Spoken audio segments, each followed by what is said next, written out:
Everyone's having a lovely day. You see, we're in a slightly different setup than our normal stream. I mean, I guess every stream is slightly different, but it's even more different this time because we're joined by the wonderful Zach. Hello, Zach. Hey, folks. How you doing? And oh my god, who's this mysterious figure? Who is this? I just see the cloak up the corner of my mouth. Oh, well, howdy. There he is.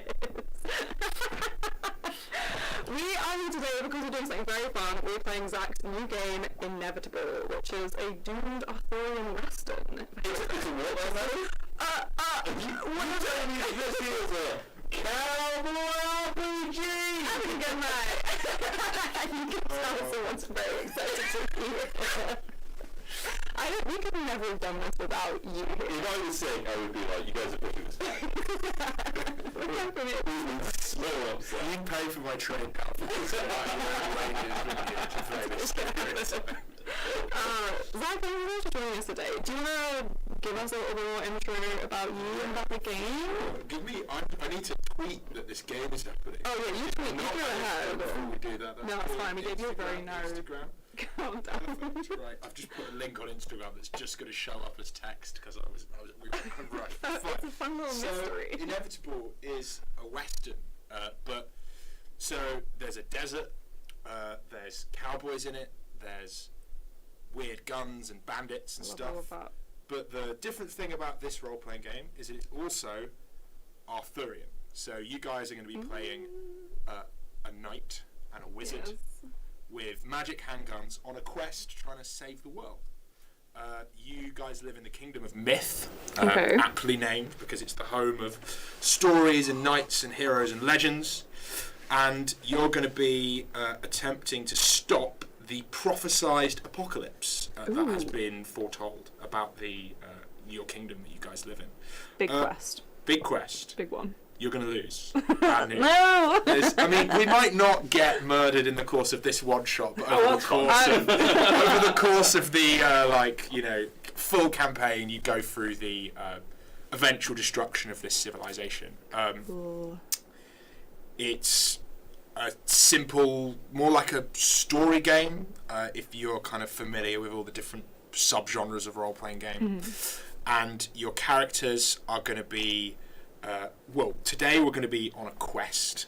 Our two heroes, Sir Darian the Amber-Hearted and the Wizard the Moonlark, are going to be attempting to protect the borders of myth from a rebellious army of cannibals known as the Endless Horde. The adventure... There's like a finite amount of them then, I'm guessing. Well, it's there's a lot of them, and it feels... There's possibly some necromancy happening. No one is completely sure. Oh, goodness. The adventure we're playing today is from this quick start that you can grab on the Soul Muppet web store, which they're... It flips out. It's a fun shapes. So the way this is just... I'm just going to wax lyrical about how silly this thing is. I printed this in Rezo with the help of the guys from Leyline Press. You might know from Salvage Union. It's a little book made from an A3 piece of paper, and then it also folds out to have an adventure on the other side. So it's kind of like an A3 piece of paper cut up into little chunks, and you can make one of these babies at home. So I guess I'll kind of go through some properly. Let us our scene. Yeah, so there's kind of 6 bullet points I'm going to go through you can find in the thing.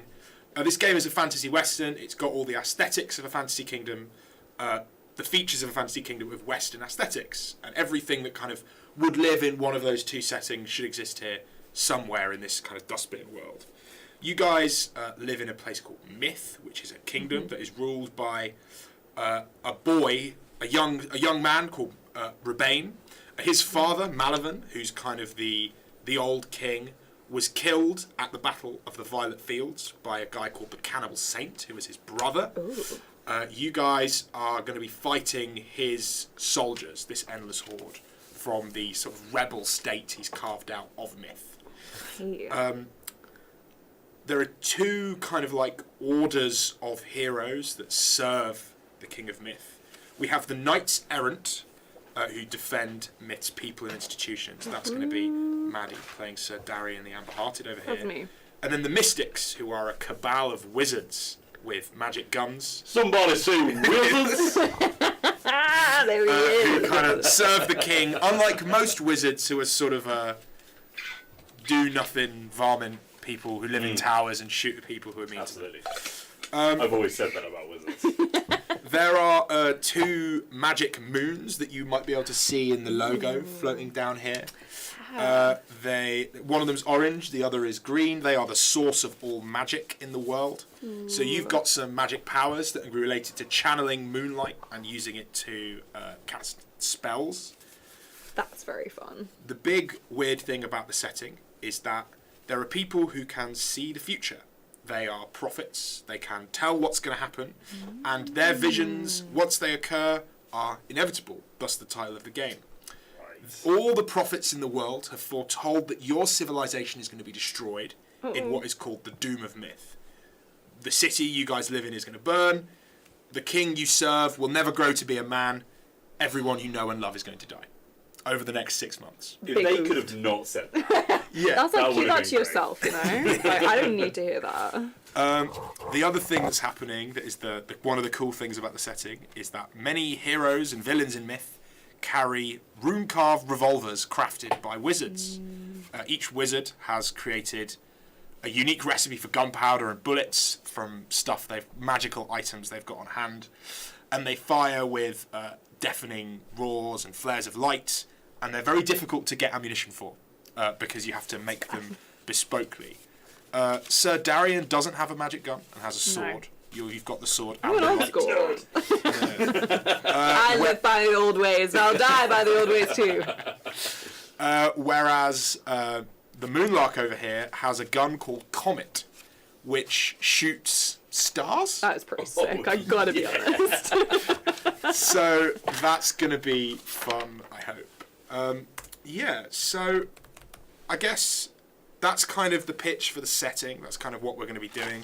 We're going to be running around, going on quests, failing to save the world, shooting magical handguns at people, and knowing everything is going to go very wrong very soon. That's just fun though. I can just really let loose, you know? Yeah. It's gonna go wild. Yeah. Well, Why be safe? Let the intrusive thoughts win. Yeah, absolutely. So as we always do. I'm going to talk a bit about the mechanics of the game as well. They're pretty light, but it's worth kind of flagging how they work here rather than waiting for when we get to a check. Your characters, this sort of group of heroes, there's two of you, there might be more in a game where we had more players. You need to complete quests that you will be either pick yourselves or you'll be assigned by the king or one of the other knights or the queen or whatever. And each quest has a threat as an obstacle, something that is going wrong, that is a danger to Myth and its people that you have to destroy or subvert or turn away. To complete that quest, you will do sort of little, what we call challenges, which are like skill rolls, tests, checks. And as you complete those, you earn something called a showdown token. But the risk is that the threat of the quest is going to increase and it's going to get more dangerous. Those two resources, the threat and the showdown tokens, are going to affect a showdown, which is the sort of big climactic moment of the session, where you face off against the threat in kind of a final encounter. Your characters have, instead of having stats, we've got this number in strength or this number in, wit or something, your characters have reputations, which basically talk about how your heroic figures are spoken of by their allies and enemies and at court, and kind of also what they're good at, and they reflect their talents. So looking at your little character sheets, which I'm now going to have to fold my piece of paper to get to, Sir Darian is famously ill-fated and unlucky. You are also valiant, and you are also insolent. Yeah, because you're not very good at following the instructions of the chief of your order, Sir Levere. I just don't trust him. Yeah, he's a horrible, horrible, angry old man. You're an insolent little whelp. Whereas the Moonlark over here has a completely different set of reputations. You are sagacious. How do you say that? I wrote that word. Sagacious. I believe. You're perceptive, and you're also free-willed. So, like Darian, you don't like following instructions. You're on your own quest. Terrible. So glad we went together. Yeah. No one else wanted to work with us, and that's valid. Yeah. So normally you'd have a Midnight Sally, Mari the Balladeer, and Angharad the Weeper on this quest of you. But we've only got 2 players, so we've picked Sir Darian and the Moonlark. Because everyone else wanted to follow the rules, and we're like, no, nerds! Not in this house. Taking our sword and our gun, and we're going off.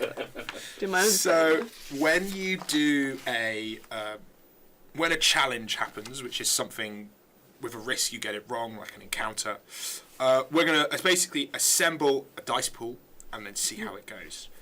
What we will then do is establish a consequence, which is what would happen if you fail in the challenge, which might be injury, creation of like other reputations as something goes wrong as you are doing, or one of your reputation changing, right? So if you, for example, if Sir Darian goes off and has a fight and it goes wrong, we might replace Valiant with Reckless, right? Because actually you're not a hero, you're just an idiot for running in and getting this thing wrong if it goes wrong. Might be happening today. And it also might be lost support of an ally, or just the threat for the quest you're on increasing as things get more dangerous around you. We'll then build a dice pool by going down and basically checking a list of things. Do you have any reputations that are going to help you? You're putting yourself at risk to succeed. Does any of your equipment help you in that situation? Do any of your reputations actually affect you poorly in this situation, make it worse likely to happen if it's dangerous, or if you're doing it by yourself without the support of your friends with you? And then essentially we'll build that pool of dice depending on how many we have. We'll take the highest result, and then if it's a 1 to 3, you've failed, the consequences happened, the situation's got worse. If you roll a 4 to 5, you've accomplished your task, but you still suffer that consequence. And if you've got a 6, then you make it through, no consequence occurs, and you just get your meta currency. Okay. And then at the end of the session, there will be a big fight that will work differently. I will explain when we get to it. Okay. All right. Any questions? I can't wait to show down with someone. Yeah, when can we shoot? Very immediately. Okay, so let's talk about the quest you guys are on right now. King Rebane, the boy king, and his advisor, Sir Levere, the chief of the knights, have sent you two to go to the border forts, which is basically a series of fortifications, a wall on the southwest border of Myth, where the soldiers of the mythic army have been fighting against this army of cannibals, these rebels who think that their leader, the cannibal saint, should be king of Myth rather than your king.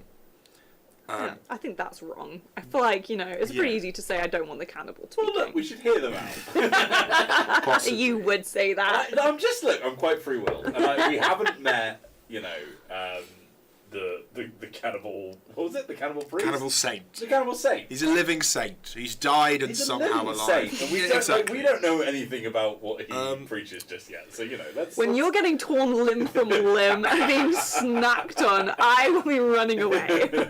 So there's another knight that you guys know, Ooh. one of the 12 knights errant, who was previously in charge of this fort and the accompanying the army that was here. She was the commander of this fort.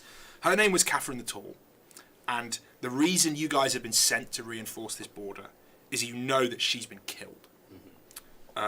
She's been murdered by in a fight with a guy called the Gourmand, who is a big, a half giant warrior, and is one of the champions of the Cannibal Saints army.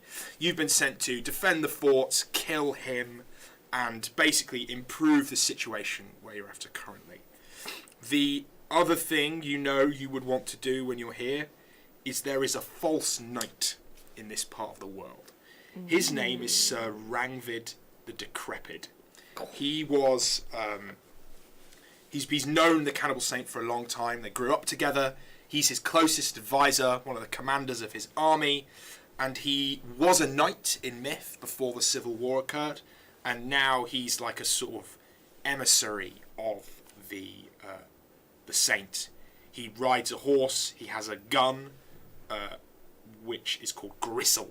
You know that it shoots shards of bone at people. He's a nasty guy, and he rides a nag-infested horse. Sorry, a maggot-infested horse. So, basically, what will probably happen over the course of the session is that you guys are going to arrive in this location, speak to some people, pick out a quest you guys want to go on, and then we'll do some encounters, and then lead up to some kind of final encounter. Okay. So yeah, any questions? I think we're good. Yeah. Yeah. I'm ready to get into it.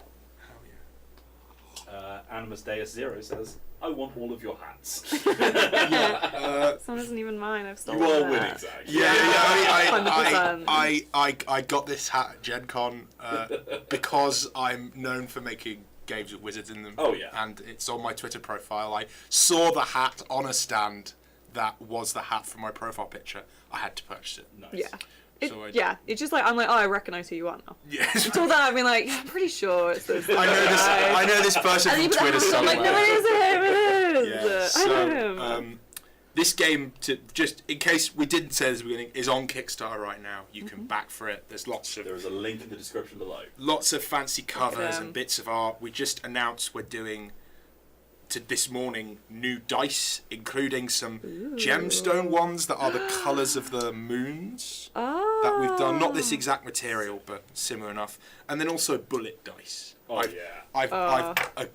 The company I'm working with, Level Up Dice, when I told them we were doing a cowboy game, they were like, we could CNC cut bullets and then put pips on them. Yeah. And I was Incredible. like, yes, Sounds good. perfect. Incredible. Sounds good. I would just say the art is incredible. Like the stuff you showed me, beautiful. So that alone. Hell yeah.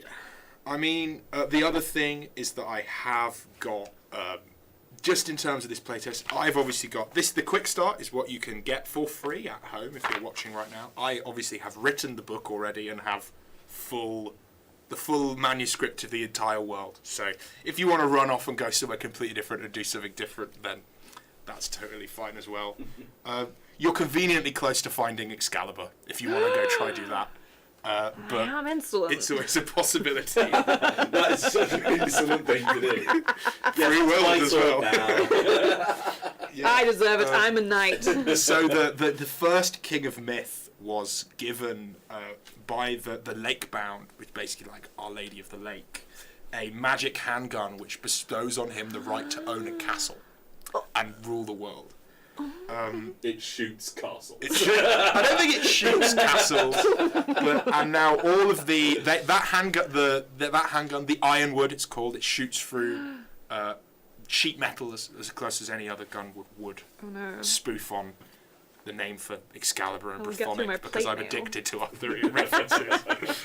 Yeah, if you can find the Lady of the Lake, that might be worth doing. But Would love also, that. if you do, that's one of the reasons that this campaign goes so well and it's so tragic, because like half of the knights and the wizards are like, we're going to go and defend the forts, we're going to do this, we're going to do that, and the other half are like, we're going to find Excalibur. I'm gonna die anyway. I need to get the Holy Grail. That's how we save I'm gonna it. die with a castle and Excalibur in my hand. We've got the Holy Grail already. Oh, you have? Oh, Perfect. so then what have I got?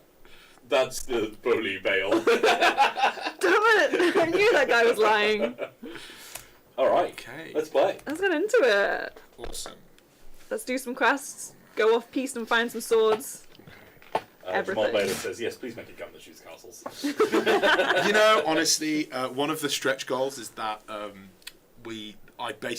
there's an artist called Galen Peugeot, I believe, I've never said it out loud before on a live stream, so I might have got it wrong, who's doing 12 magic guns for us with a bunch of illustrations. So we've got some cool ones already, but maybe one that shoots castles could be included on there as some kind of weird Easter egg.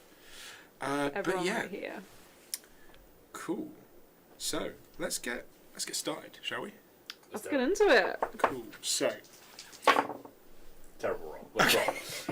Gotta get 'em out. you guys ride south out of Myth through the area of the world known as the Crownlands. At the border between the Crownlands and the Far Waste, there's a row of 6 forts thrown up by one of the king's wizards from a while ago, called the Rock Weaver, who could, using the power of his magic, sing stone out of the earth and build castles with it. And they've built these 6 castles along the border between the Wasteland and the Crownlands that now are defended by these soldiers of Myth. You kind of will see them above the dusty horizon of this desert. The Crownlands is like a relatively arable part of the world because there's a river through it, the King's River, that flows out of Myth. But the Far Waste that you are venturing into are a barren wasteland where nothing lives apart from these rebels, these man-eating cannibals, basically. You know that Sir Catherine has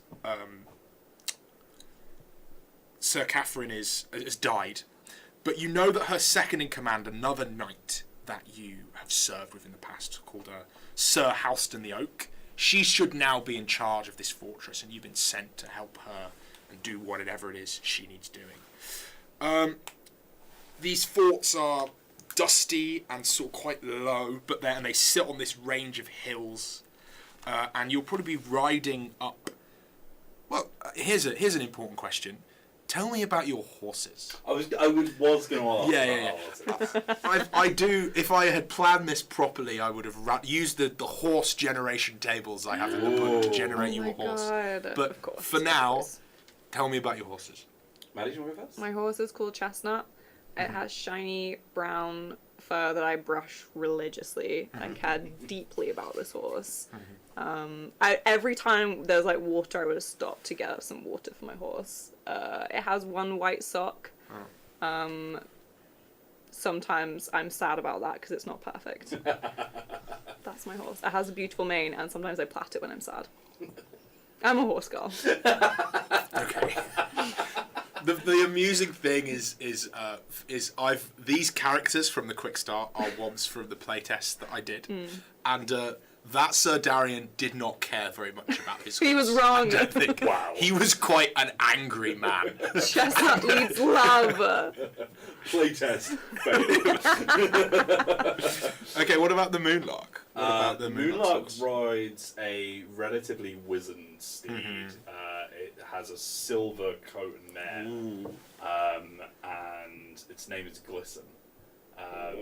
It has like a sort of, its eyes are kind of milky, like they're getting a little bit blind, but for some reason it still just has such a kick to it. Sort of youth beyond its years, Absolutely. Fantastic. Okay, so so the you head into one of the forts, the one that you know is the sort of most prestigious one. You're expecting Sir Halston to be in command. You see the banners of the king flying above the fort, which are like this this lilac and red sort of heraldry with the sigil of Myth upon it, which is a staff for the mystics, the wizards, and then a sword for the errants, the knights. And they that sits above the door as you walk through it. You see in the distance something which you're not happy about. You can see that another one of the forts, not the one next to the one that you're riding to, does not have these same flags. That's taboo. That's a problem. And you see on it the banners flying from there are red, the same red that you would expect, the mythic red the crimson I was talking about earlier, and then also green, which you know to be the colours of the Cannibal Saint. That's his heraldry as king. So one of these forts you now see has fallen. And that's bad news. You recognise that as you're riding up to your castle. You have you guys brought any soldiers with you, or is it just the two of you on your horses? Okay. We don't sound like the kind of people who I feel like we might have asked and everyone just said, I'm sorry, I'm busy that day. I'm watching my horse. Watching my horse's mane. Maybe we've got some kind of, sort of small collection of mercenaries. Okay, rather than anyone really. A couple of ragtag free blades with you. Yeah. Okay, that's fair. I'm happy with that. So yeah, you arrive. You sort of see a hand from the battlements they recognise. You get a bit of a wave. The doors swing open, and inside is it's a military encampment. It's what you would expect at this kind of place. But the people here look tired and like they've just been in a battle. There are people running about. There's more people just fucking leaning on walls and sitting down and tending to wounds. And you sort of look around, and one of the soldiers sort of says, "Have you? You've come from Myth to reinforcement. Then where's all? We sent for reinforcements. Where is everyone?" They've arrived. We are two powerful people. Of course, Sir. Darian, the Amber-Hearted, and this is Chestnut, my horse. Why not get an introduction? Do you need me to introduce I am the you? Moonlark. It is a pleasure to meet you. What brings such ire to the people of this fort? Well, there's a Korth will want to speak with you. He's the person in charge here. He's up on the he sort of points further into the fort into like a command, like a office or a barracks or something. They look really disappointed that it's like the two of you and maybe like 6-ish mercenaries you've brought with you, rather than like 100 more soldiers, which is what they really wanted. It doesn't get me at all. I'm full of confidence. Absolutely. Okay. I think if it's fine for me to notice this, if I can see the disappointment in his face, I kind of quite proudly sort of like posture up and just flash the hilt of my pistol. Yeah. And just be like, "Don't worry about it, buddy. It's all good." As you do that, I look and get my sword and just I like try and get the sun to like catch the light of it and like shine it in his eyes. So Anderlight is, if I remember correctly, made of like it's made of steel, but there's some kind of like meteoric elements in it, which means that it glows with this like orangey greeny moonlight. So you do not have to do very much to it at all to make it flare with some quite impressive looking light. Is this sword ever sheathed, or is it just constantly? I think 100%. I'm riding like this Yeah. continuously, and then I get a hard time. One arm is just huge muscles. The other is quite frail. I get tired and I slop over. Yeah. Chestnut holds it in their mouth. You've been told to speak to Korth, who is a soldier. He will, if you head to the office you were directed to, he's sort of sitting there up on a bunch of flags, and he sort of says, "About time you got here. Is Darian, yeah? The very same. One of the mystics." That's right. Good. See, a fort has fallen. Yes, Creek, the one over. Rangvid's holding court there right now. They're probably feasting on our men even as we speak. And I know that the Gourmand, the half-giant, the warrior, the one that killed Sir Catherine, has already led a war party into the Crown Lands. I don't have the men to take it back. And, well, if I had a couple knights, I might be able to, but Sir Catherine's sadly passed, as you both know, and Sir Halston ain't nowhere to be found. She disappeared in the night. So, went north.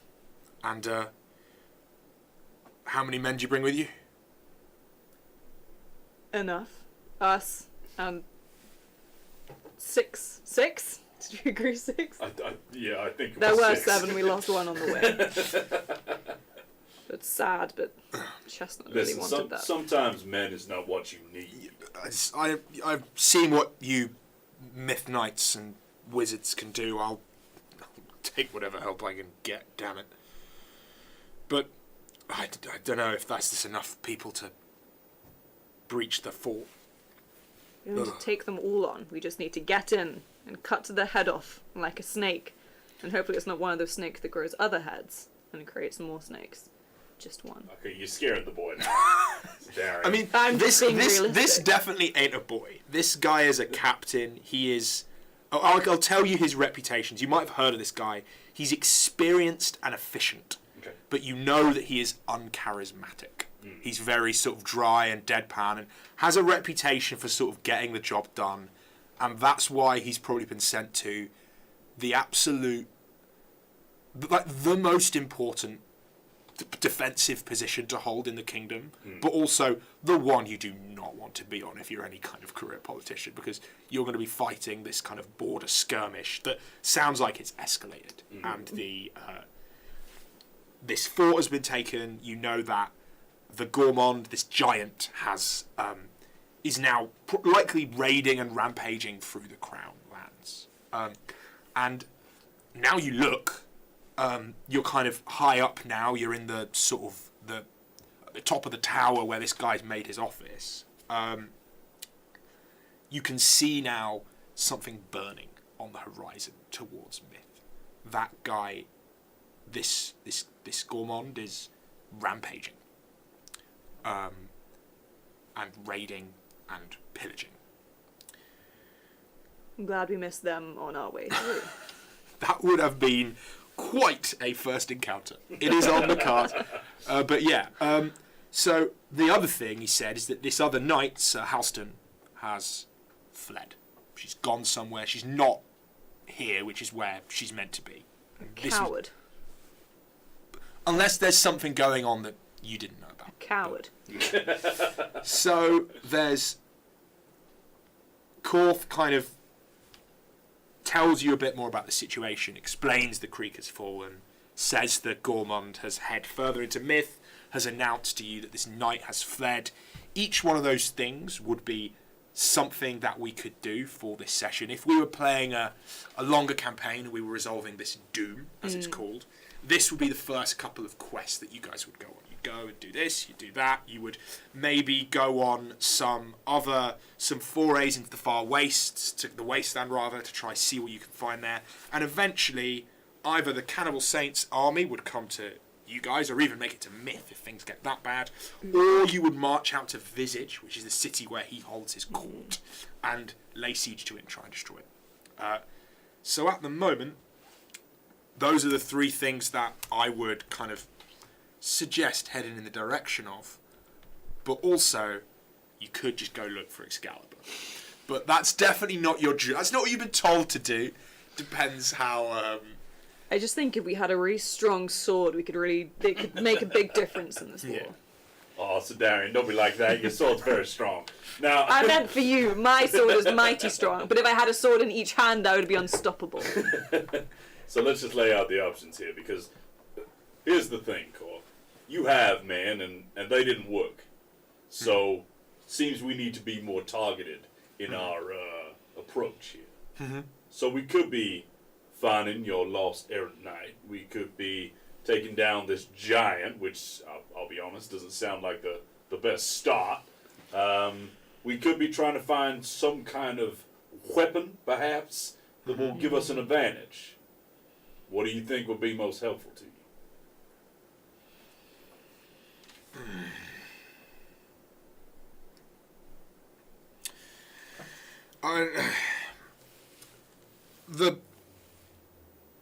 In my thoughts, the Gourmand we leave for later. He's already there. He's already rampaging. Someone from Myth or someone else going to have to be sent out to deal with that. If we leave Creek where it is, there'll be cannibals running through day and night. We need the border reinforced, and like to get that border. I mean, I'm telling you, partner, I ain't got the men here to go through and deal with it. You want to try and, I mean, that Rangvid, this is a Rangvid, the decrepit, the false knight who holds the court, who is one of the commanders of the army. He's a nasty fella. I've seen him do magic. He's got a gun of his own. If he were dead, the Gormon's just a big man running around eating people. Like, we can deal with that eventually. It's him that needs to fucking bite the bullet. Am I good to swear here? No. Got that wrong. Sorry. Yeah. Should have had that from last time. It happens. We've all done it, so don't worry. Officially an honorary member of Dice Breaking. Yeah. Yeah, I need him to bite the bullet. In terms of things it is you could do to get us the advantage, there's other folk around. If you... So he sort of rattles through a list of things that he's worried about. And I'm sort of going to go through and talk about some of the landmarks around here that would be relevant for you guys to head to. The first thing is that back in the Crownlands, there is a famed bandit camp led by this bandit named No Wit, who is sort of a mocked and derided and hated outlaw. And he has a pretty big army of his own, right? Since everything started going wrong around here, people have abandoned their lawfulness and become bandits, or roamers as we call them. And he's a roamer king. He commands a bunch of these roamers. He's not a friend of myth and the mythborn, and probably plans to survive and then rule this area once myth has been destroyed. If you were to get him on side, he's got dozens and maybe 100 men, all of them with guns, and that would be that would like really amplify the number of people around here. But that would not be an easy thing convincing him to join your clan. He's got a fortress called Red Crag that he and his bandits live in. You also know that there is a wizard's tower not far from here. There's this guy called the Muzzled, who was a gunsmith wizard who manufactured guns in big quantity, right, for the mythic army. But when the wasteland that he lives in fell to this rebellion, he cut contact with everyone. He didn't speak to anyone anymore. He just sits in his tower making his guns, and he fires at anybody who comes within a league of his castle, of his tower, no matter who they are or what they want. Keeps himself to himself. The other thing you know is that there is not far into the wasteland is a place called Corpse Hill, which is it's a big tree, a knobthorn tree, where people used to be hanged in the old days. But obviously it's fallen into enemy territory now. People don't go there. But you know there is a group of birds called the Wake of Vultures. Mm-hmm. And they are a sort of tentative allies of the cannibal saint. He gives them meat in exchange for their loyalty, because they're carrion and they eat the dead. But they are like a sort of quite powerful cosmic force, if you will. One of the things you guys would both know as heroes of myth is that there are lots of these orders of birds around, these groups of talking magical birds. In myth, for example, there is a parliament of owls, which the wizards are on good terms with. They often consult the parliament for information. There is also a tower of falcons, and there's like one of the towers on the walls of myth is where the falcons and the eagles live, and some of them have been knights in the past and have also served as like squires or companions or hunting animals to knights. So like those are your birds that you guys work with, but there are other groups of birds around. There's a murder of crows, there's a conspiracy of ravens, but specifically here at Corpse Hill, the wake of vultures are there. And if they were working with you rather than working for the Cannibal Saint, that would be something, right? So in terms of like what you've asked for Corf, which is like assets that you could get to help you do whatever it is you want to do, which by the sounds of it is try to take out this fortress. That's his recommendation. Those were the places he would go to look for help, right? Alternatively, if you go back to Myth and come back with 500 soldiers, you'll be able to storm the castle, but that's going to be really costly, and he doesn't have the men to do that right now. Any questions about any of those? I just dumped a lot of information in. Yeah, I feel like we got 3 options. Yeah. We're getting more men with an army, getting more guns from a wizard, or I'm getting a pet bird. Yes. Well, I'll tell you what, Darian, one of those sounds real nice to me. Sounds mighty fine, doesn't it? Being perched on my shoulder, my cloak flapping in the wind. Look, if there is a fragile allegiance between these cannibals and the carrion birds that live out in yonder, perhaps we should break that alliance up. Take away some of their friends, huh? Take away some of their power. Make them all rocky on their feet. Exactly that. No wings to fly with anymore. We push them over the cliff. Yes. Yes, it's all coming together quite well. Okay. How does that sound to you? Good. If you're going out to Corpse Hill, that's you going into enemy territory, right? You two both seem like capable people. You know, Knight Saint Lily-Livered, you'll be fine. Incredibly so. Do you want some men to go with you, or are you happy going by yourselves? Because I need as many people as I can get here. You hold down this force. Okay. We have our small little ragtag bunch of sellswords, and they'll keep us right safe. If anything, Darian will probably be better off nice and small and compact. We don't want anyone seeing a large force of men wandering over hills and thinking that we're coming after them. So we're walking into cannibal territory. I want to look as least appetizing as possible. And so the smaller meal we are, I like to think they're not going to come and pick us up. Okay. More men is more morsels, as they say. They would say that, I'm That sure. is what I'm saying. Okay. Tagline, I think. So, yeah. Right, so, do you spend the night here and kind of inspect what's going on, or are you going to head straight out to... Is it the evening? I mean, I'd say it's probably midday now. So you've got time to go out to... Like, Corpse Hill is probably a day's ride from here, I would say. This is not a small land. And this is not territory that you sprint through on horseback. You want to move slowly, make sure you don't get jumped by anybody. But that's the you could leave now if you wanted and kind of get to there as soon as possible, or you could spend a bit more time seeing what's up. We don't seem like waiters. No, I feel like once we have an idea and a plan, we want to do it instantly. Yeah. No disrespect, sir, but it is quite depressing around here. So we will be making our way straight out of here. Everyone looks incredibly sad. Okay, cool. We're getting bad vibes and bad energy. Yeah, Chestnut really, does not work well in those conditions. Really harsh in the atmosphere of our little group. We were singing songs and gallivanting on the way here, to be honest. Okay, so you guys are going to head out into the wasteland. Yes. I've lost my manuscript and the Wi-Fi isn't working. What a good thing that I have a batch of useful information on this sheet here. Okay, cool.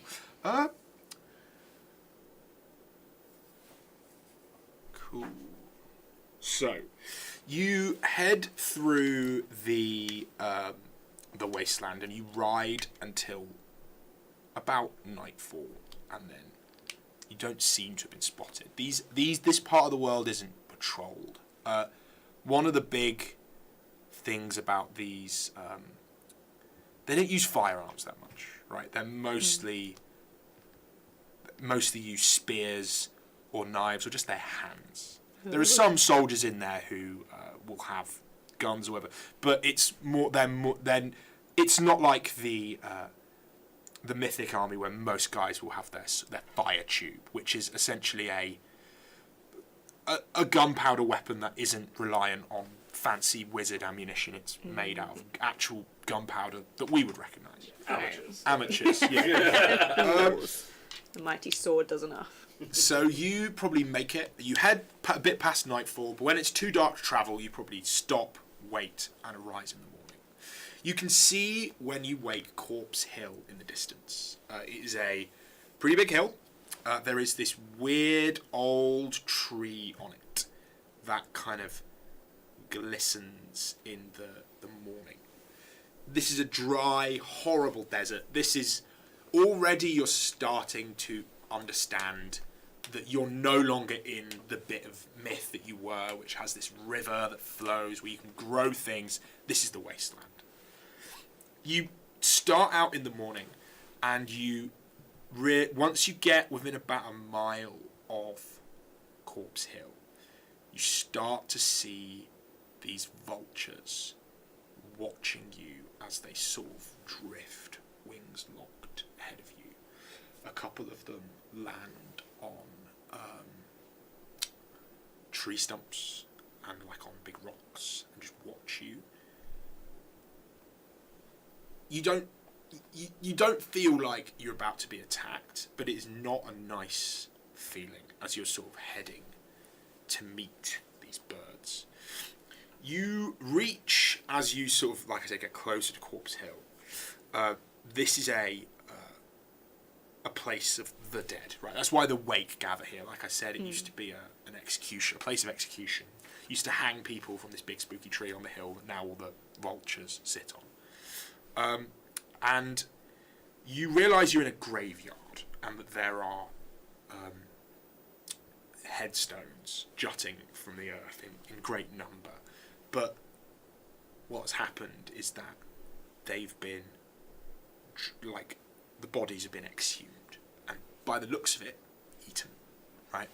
You see bones on the floor as you're, like, walking through this part of the world that have been, like, cracked and, like, the marrow drunk from out of them. This is clearly the influence of these, of the members of the Endless Horde that serve the Saint. Defacing what, like, about 500 years ago, or even 10 years ago before the rebellion, would have been an ordered graveyard. Probably looked after by one of the many funeral gods of myth, like the Loam, or the Lady of the Slain. And then you reach Corpse Hill. From every branch of this enormous 10-metre tall tree, it's big for an oblong tree, it's old. There are, like, birds sitting on every branch, these vultures looking down at you. And also, you see in the sort of cracks and bends of the tree, there are these, like, soft, like, jellied-looking growths that, and then occasionally from some of the ones that are close to you, you can see eyeballs, like, looking at you from out of the tree. One of the birds speaks to, like, looks down at you, and you can tell that this is the leader. This vulture is, like, a lot of them are this kind of, these mottled greys and browns, but this bird is just black, and it's bigger, and it looks meaner, and, like, these little beady eyes, and the sort of claw, this is the leader of the wake, and he, bird gender probably not too pronounced, looks down at you from a branch of the tree, not at the top, like, it's kind of flocks down, sits kind of on one of the sort of roots that is jutting out, and sort of waits for you to say something. I sort of, like, revealing my hands from my cloak, showing that I'm not armed, giving off like an energy of like, Yeah. we're guests here. We're not coming in to disturb your peace. For once, I'm not holding my sword. It is away. That's rare. It is. But yeah, I just sort of gesture up a hand and say, "Hail to you, noble members of the Wake." Greetings, knights of myth, knight and wizard of myth. You travel into foreign country to meet with us. It is of great import that we speak. Go on. What would you say to me? I understand you have an alliance currently with the horde of, as we call them, cannibals. And I understand that may be going your way for now, providing food and sustenance, but I believe that you have a greater purpose than being fed scraps from another man's army. And what would that purpose be? Something greater. Something where you could have, I don't know, some kind of story in history, some kind of importance and purpose. Somewhere you could achieve something. A meaningful existence. You are offering us a story, a meaning. Do you not think the might of the Wake of Vultures is known in the tales?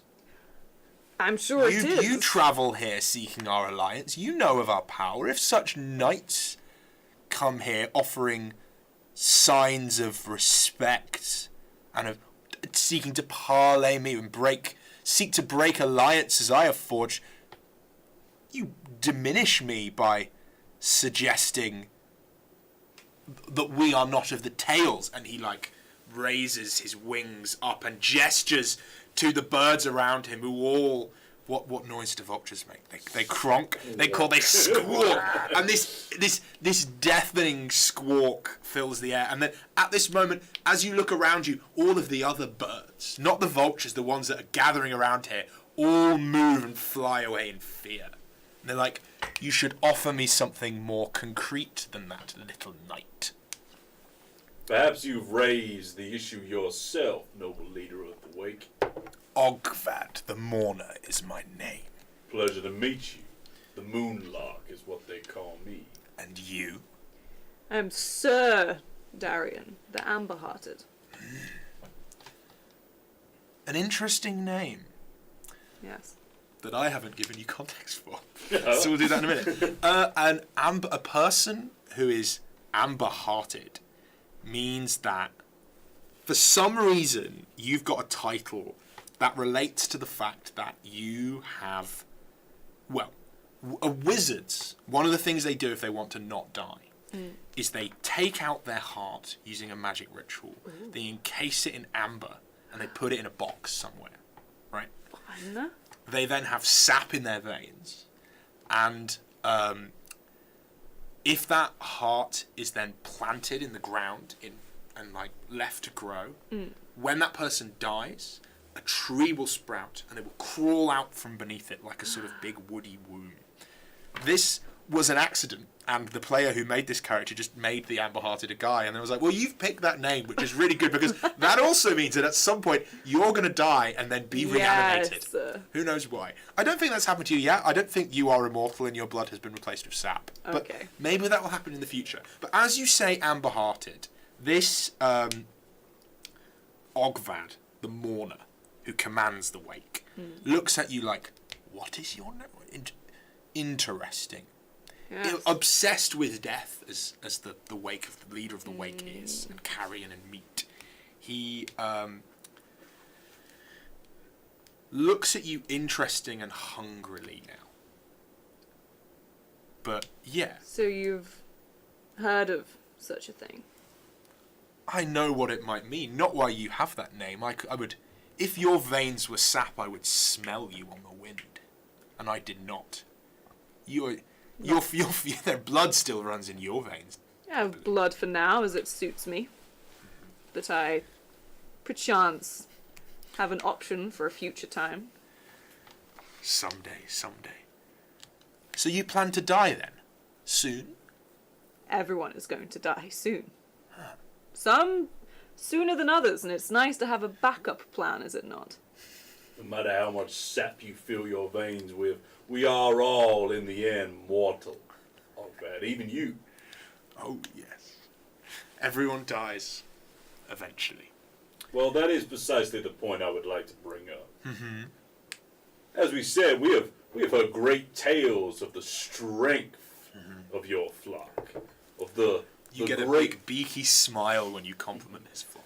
The great import that you bestow upon yourselves and that others bestow on you. Mm-hmm. And yet, if you will pardon a slight bit of criticism, from what we have heard from the cannibals who blight our land, they see you as followers.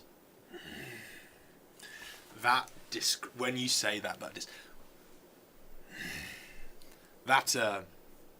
Rangvid had always thought lesser of me. We only get their scraps, you see, when they offer us meat. Indeed. You know what the problem is? You've made your alliance with those that, well, do the same as you. Eat corpses. That is not a thing that the fine folk of our lot bother ourselves with. Now, I do not want to come across like I look down upon your traditions. Mm-hmm. But them cannibals, them corpse eaters, are they not in competition with you? And when the time comes for the great clash between our peoples and the fields that lay out ahead of us are wrangled, filled with the blood and flesh of man, will you fight over the scraps with them? Or will you stake your claim and say, these are Ogvat's feeding grounds?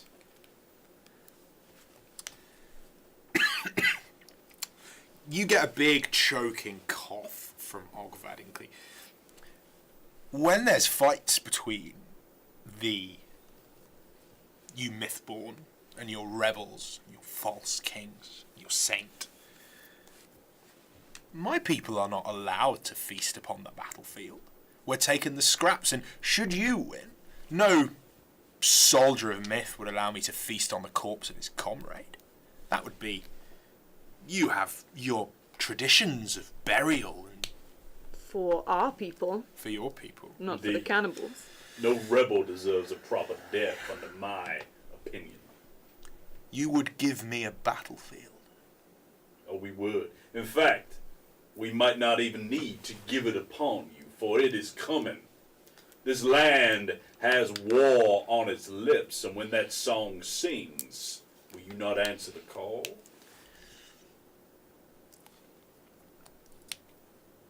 You allow me to feast upon the dead of Creek. My men will fight alongside you and tell you what you need. We have eyes. We see great distances. I would, for that price, ally myself with you now. And should this benefit us all within the long run, perhaps those of the Wake will follow you, Mythborn, in whichever battles you wish to fight. If there are there's more feasting to be done at the end. There'll always be more feasting. I sort of flash the hilt of my gun, and I'm assuming that you maybe show off the sword at the same time. He's on board. Okay, so you've so what happens now is let's take a look at the quest, right? So the quest at the moment, it sounds like you are attempting you want to sack Creek and kill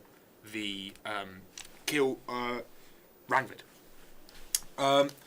That's a quest with. I'm going to start the threat at about 8. Right? Mm-hmm. Sounds about right. And you guys have earned your first of these showdown tokens, right? You have the Alliance of the Wake Vultures. Normally, if you just wanted to convince him this was a good idea, you'd need to roll some kind of dice, right? And we get to show off the mechanics of this wonderful game. But you just offered this person a battlefield to feast on, which is That's Ogvad's shindig. That's what he enjoys. So probably this, what I would say is that this ain't going to make you too many friends at court, what you've just offered here, which is like My one friend. but you're still going to be sitting pretty with that. So you got your first showdown token. So let's talk about the mechanic for the end of the session just a little bit. So we've got some context about how you do this. So, when you enter a showdown, we're going to pick one of the characters, one of you guys, to kind of lead the Kadra's efforts, the group of heroes, in confronting the threat, the thing that is stopping the quest. We'd normally build a dice pool and do all that, but your equipment isn't in question. It's like what you're prepared to lose while in this fight. You're trying to hit the threat number, which at the moment is 8. If you roll more than an 8, you will be you'll get to pass the encounter without any cost. Your showdown tokens, which you've just got the first one of by securing the alliance of these birds, is for basically widens the window for a partial success. So it means that instead of needing an 8, what you need is a 7, right? What you're about to say to me is, but we're rolling a d6, it's a d6 only game. You're going to need to get some bonuses somehow. But isn't just widening that window would help, because at the moment, you couldn't even roll a partial success if you wanted to, right? Because you've not got enough showdown tokens, and the threat is too high. Zach, we've only got d6s. Exactly, you've only got d6s. There's only 6 numbers.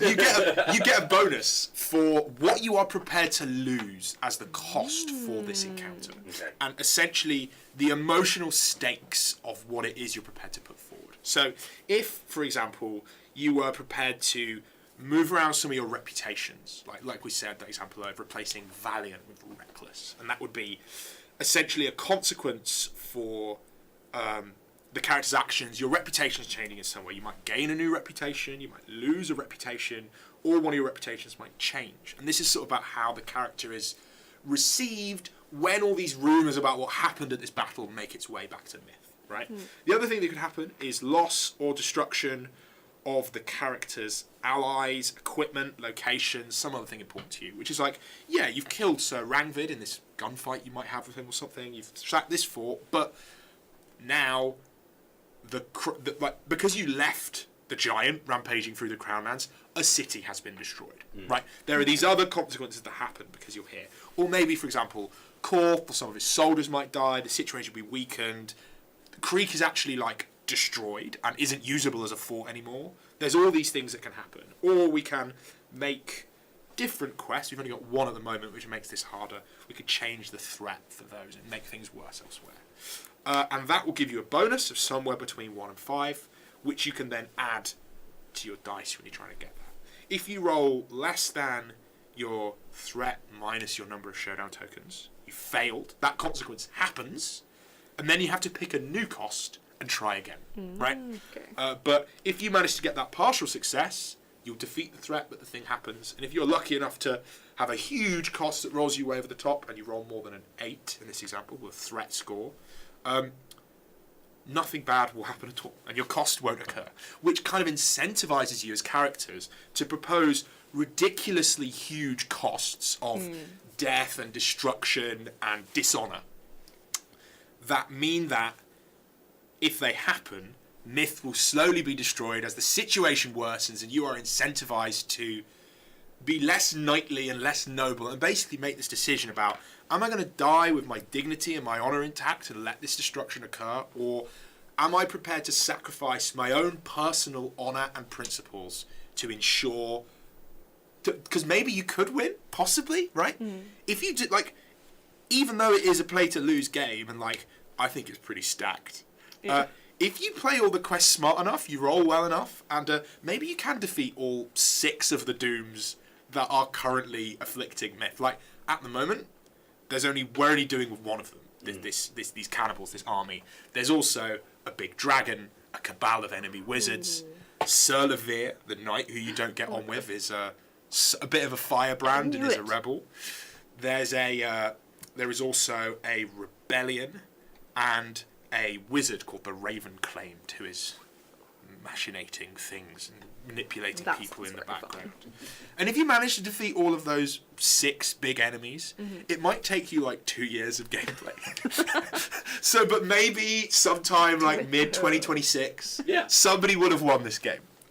If it's possible, I'm not sure. The stream will still be going and we'll still be trying. It's our 4,000. We've just done quest 2. So yeah, you've done your first showdown. I'd normally make you roll, but you've offered him something he wants, and so we've skipped the need for it, right? Nice. So And he said he couldn't refuse. Yeah. couldn't refuse. Loves it. Delicious sauces. Yeah. That's you a say spicy no? meatball. So we know that you've now spoke to the Wake of Vultures, and you've got their allegiance now. You can either start your assault and try to, there might be some showdowns we do some challenges we do, some like minor fights or something before we enter the final battle, in inverted commas. You could go looking for those soldiers back in the Crown Lands, or you could go looking for this wizard, the Muzzled, and his tower wheel lock. Or you can explore and see if there are other things that maybe I haven't told you about yet that are worth interacting with within the within the desert. Like I've Excalibur. lost. You could also go looking for Excalibur. Would be frankly ambitious, but I'm always down to climb. Right now, I don't even know where to start. So. Well, I can tell you would know where to start. You're tuned enough in where to start. If you would go to the Lakebound, who is the Lady of the Lake, Yes. in the Lady of the Lake equivalent within this story, because you can kind of look to some of the Arthurians and go, well, that guy's clearly this character. The Fisher King is obviously pointing towards this person. If you kind of are a school of your Arthurian mythology, you can do a lot of that. The Lady of the Lake, or the Lakebound, dwells somewhere within what is called the Salt Sea, which kind of, if you look at your map, which isn't going to show up on the camera, this map here. The little blue bit. It's the little blue bit, the Salt Sea. That used to be a lake, supposedly made from the Lakebound's tears. This ancient fey sorceress cried so much that she was able to fill a sea. God, me. That's me Relatable. on Tuesdays. But since she got married and kind of got married King Arthur, Salazar as he's known in the setting, and started myth as a kingdom, she wasn't so sad anymore. So the Salt Sea dried up, and it's a salt flat now. Good for her. Queen. Queen, I'm literally about to start queen. a new Salt Sea. I'm going to start crying. That's my decision of what I'm going to do. The Cannibal Saint and the Endless Horde are terrified of the Lakebound. The idea of this fey witch who serves myth, who, is the embodiment of their enemies. So they don't go they don't look at the Salt Sea at all. They don't go there. But there is, on the border of it, a castle where she used to live. And if you were looking for her to try beseech her for her handgun, that is where you would go and try to find some clues of her. But that's definitely not a, let's get one showdown token for doing this quest of Assaulting Creek. That is if I want to, that's like a whole other quest in itself that we could go on, but I don't think now's the right time. But That's fair. knowing, if you were able to speak to or find evidence of the Lakebound, that would certainly be something which the cannibals would be terrified of, right?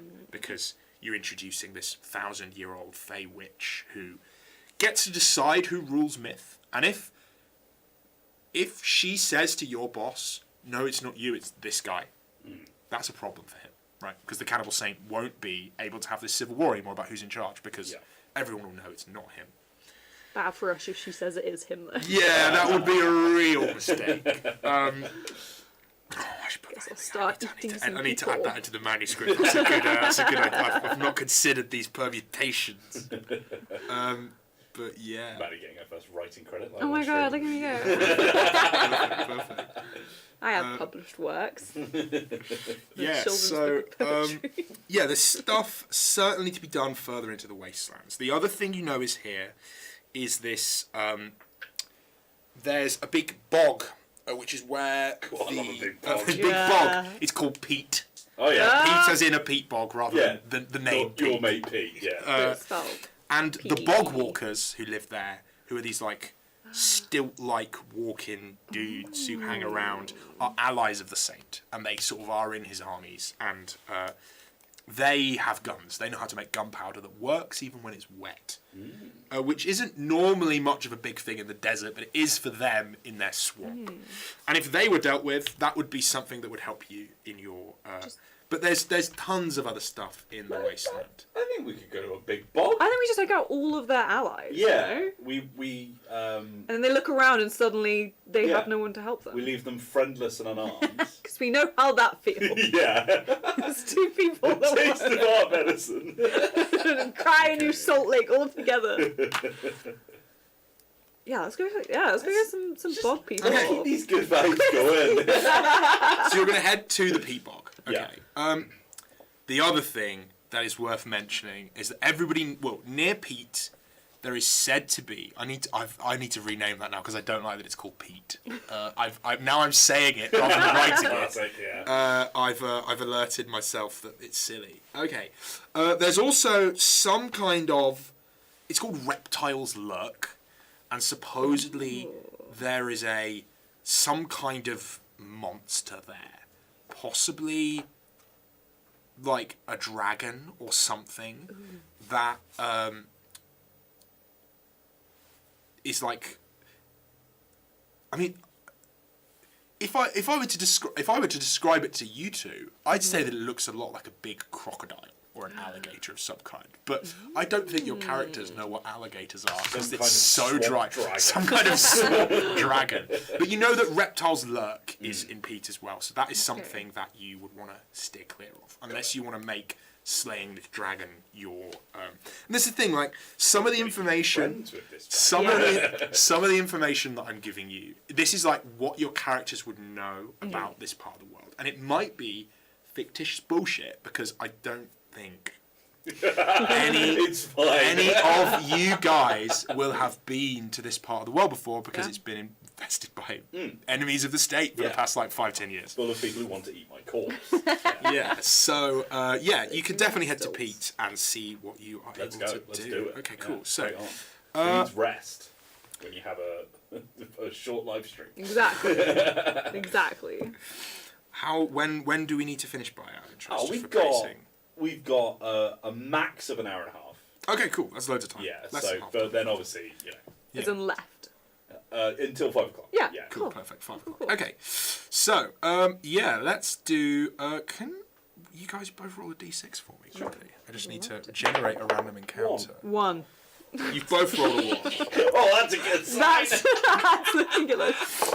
Okay, so Oh, that time I rolled a 5. you head through. If it helps, then it's just a random table. It doesn't make it any worse. So you guys are heading through the towards the sort of, and you can see it's this kind of like blue greeny patch on the horizon from Corpse Hill. Before we leave, is Og, my mate Og. Your mate Og, Oggy. Vulture. Is there anything that they can warn us about for that location, or like have they made any kind of communication with these people? He doesn't like the bogwalkers. He thinks they're weird. That checks out. Kettle black. Yeah. He says that they supposedly they have guns that work in the water fire tubes, and they sometimes shoot the vultures to capture and eat them. Right. So he's not a fan of them at all. And the other thing is, we're going to need to mend this relationship. Well, guys, you want a load of vultures? We've got. I go to the CEO of a company and say, "I'd like to marry your daughter," and he asks why, and I say, "Well, because I'm the CEO of another company." Then I go to that company and say, "I want to be the CEO of your company. I'm this guy's son-in-law." And we just keep going. Look, we more than anything want to get rid of their allies. So if we make all their allies fight each other in a new war. Yeah, there's another. Let's just start a new war. He's also absolutely petrified of the creature that lives around. Oh, that's bad. Sorry. Doesn't like it. Fair. Says, my people have seen it. It's this sort of weird aquatic dragon creature. Stay away from the big rock that it sleeps under. Got it. And keep No to the rocks. shallows of the swamp if you want to treat with these bog walkers. Okay. So, you guys head towards the bog along this long, dry road. You end up in a town, empty and abandoned. There is no sign of fire or death. This place has just been, it's old, it's falling apart, it's a ghost town. You're trying to remember what the name of this place would have been, but you can't. You've probably looked at it on a map sometimes when you were growing up, but you've certainly never been to this part of the world, and it's just now in a nameless town. What was it called again? Plague Pit or Come to me. Arsenic Alley? Okay, there was something. Arsenic Alley just has such a ring to it. Seems like a wonderful place. So in the but you see a little fire Ooh. inside inside one of the houses. You can hear talking and squabbling, actually, like people arguing with each other. If they're in here in this abandoned town, this is almost certainly not good people, especially if they're being loud about it and starting a fire. What are you going to do in response to this? Like, are you going to interact with them? Because you can totally just skirt around them. Right, you could head to a different part of the town. They've not noticed you, but you can hear noises. You can see, as we kind of get towards the evening now, this fire within the I suggest these houses. we pull up the horses, hang them back a little, and just have a peek in, see what's going on. We've got our mates with us as well, so we can Yeah. send them Send out to them in. scout. Yes, we all look after the horses. Okay, so they're going to look after the horses, and you two. I'll be very clear. You're being paid. Can you please go and scout for us? Thank When you. they leave, I'll say, I'll be honest, I did think if it would go badly with the vultures, if I just killed one of them and said, here, eat this. I thought, we Well, if have... you want a little snack. I really thought, we have 6 persuasions to go at. So you're going to tell these guys to do that. Okay, cool. Right. So they, so 2 of them head out. There's a guy called Dirk, and then Elba is the other one with them. Dirk and Elba are 2 of the sort of more determined and intelligent, because these Freeblades are like good fighters, but they're not really thinkers. That's why I want to feel the smartest in every room I'm in, and it's quite hard for me to feel that way. So Especially I when try. you hang out with this, With all this this wizard. So they say they come back like it's members of the Horde. There's about 10 of them. I think they're cooking something. It smells fucking horrible. But yeah, I mean, there's more of them than there were of us. What do you want to do about it, boss? And the cannibals. So, Yeah, it's cannibals. About 10 of them. They're Right. cooking something. Okay. Well, I assume I could probably make a guess of what they're cooking, but so Darian, perhaps we wipe these fools out. Got the element of surprise. Indeed, we do. They're merely cannibals. And I have the element of star power. It's where I had the element of the moon. So It's we not all a have competition, elements, Darian. don't we? But together we are the Yes. night sky. Yeah. Maybe that's what our name should be. The night The sky. night skies. The night sky. With a The K. night sky. Oh wow, God! I hadn't worked out that was a possibility. Even heavens. Okay, cool. So this sounds like a challenge. You're going to try to do a fight here. Okay, so let's. So if you take a look at page number 3 of The our night book, sky. Three. Time to page number die. 3 of our folding inevitable quick start, available for free on soulmuppet-store.co.uk. Oh, roll that off the tongue. I love that. Yeah, once you've been shilling about RPGs for as long as I have, you get the hang of it. So, one of you guys needs to is going to be rolling the dice here, which Sounds is like a makes sense. Darian sort of situation. Yeah, It's a big fight. Page 3 on the. Oh, other 3. side. I see it. Okay. So, we need to establish what could go wrong if you fail in this encounter, Could right? be eaten. You could be eaten, but like generally speaking, like I don't. When we were playing this game, like you don't have hit points, right? They're Yeah, not an sure. ablative resource. The thing that is going to go wrong here is that if you fail this check, I think that one of these guys is going to get out. They're going to go back to Creek and say these knights are running around in our part of the. You'll be noticed and spotted, right? So what that would represent is I'll bump the quest up from an 8 to a 9 for the threats. You'll Okay. need a slightly larger bonus to succeed. If you should roll more than a 4 when we build the dice pool, you'll get your showdown token, and that will kind of help you because you'll have wiped out some portion of these cannibals. There's probably like 80, 100 people at that fort, maybe. You'll have dealt with like 10 of them, right? Because one of their patrols has been defeated. Sweet. Does that sound like a reasonable trade? yeah. Cool. Okay, Absolutely. so let's build a dice pool. Do you have a reputation that can help you in this fight? You need to flip it over. It'll be on the other side, top right corner. Ill-fated suggests no. Yeah. Valiant? This is pretty Chance? valiant. Yeah. Well, I guess it depends on if we do try and use the element of surprise, or if you go, put them up. Yeah. Your call. So the way this works is you can only use each one of these reputations once Okay. per quest. So once we finish the showdown at the end of the session, you'll be able to use Valiant again, hypothetically, next session, were we to be playing more than a one-shot. But if you can come up with a reason why you being insolent would be the thing that happens here, that could actually be helpful, right? Because then you can save Valiant if you want to do another check in the future. So it's all about kind of, you've got these, because like, let's be real here, ill-fated and insolent are both like quite negative reputations for a knight, which speaks to how much of a rogue and a rapscallion you must have been in the early days of your knighting. Cheeky little boy. So yeah, if you could pitch me how ill-fated or insolent could help you in this encounter, like frame the scening of what you're doing, which is dealing with these cannibals in a different way. Like, I'll just check my reputation, just in case. Yeah.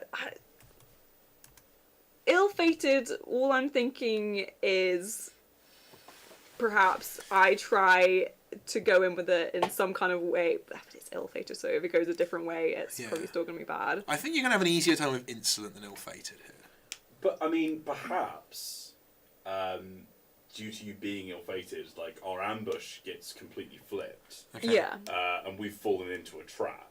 Okay. But, your ability to survive those kind of situations is what... Okay. gave you that I'll hear that. More of them will appear narratively because you fumble the ambush. Okay, cool. Right, you got a dice for that. Well done. Running down the rest of this, do you have a piece of equipment that's going to help you? You've got a magic sword, the Anderlight. That's going to help you. You've got 2d6 now. So, if you explain how you put yourself at risk to succeed, you can grab an extra dice as well. But if you fail, you're going to add another threat to the quest as it goes wrong. Because that would be you, like, single-handedly leading a charge to, like, these 10 people, because you're not, you're being reckless, you're putting yourself in danger, you're making the situation more dangerous. Do you want to take that, or are you happy with the 2 dice you have so far? I would love to go for a risk. Okay, perfect. I think More I want risk. 3 to... dice. If there's, like, anyone that looks like they're using, I don't know, something like someone else using a gun, or someone bigger than me, and I'm like, oh, that would make more sense to leave it to my friends who have a ranged weapon, perhaps, and I run in... I would say a little risky like that. Okay, perfect. Right, so I don't think be like, we're doing the ambush. You realise it's going wrong. You maybe had a chance to like fall back, and you were like, nah. No, I was like, I'm doubling down. Yeah. so. I'm going straight for the leader who looks the strongest. So some cost fallacy. It does sound like you're being quite insolent right now. You're running off. You're engaging in single combat. The ambush is maybe going wrong. I think I might take a d6 off you for that insolent biting you in the butt here. That'll leave you at 2. This is not an unusually dangerous task. It's it's 10 people against like 8, and you two are like very competent. Count for like this is 5 people. Yeah, easily. And you don't face this alone away from the rest of your party. So you got 2 dice. Okay. Let's see how you manage when you do that roll. Okay. So you're looking for more than a 4 to get your partial success, and a 6 to get your no consequence success. You roll a 1 or a 3, you're in danger. Okay. And I'm adding them up, yeah? You're just picking the highest. Just best result. Best Okay. Best result, yeah.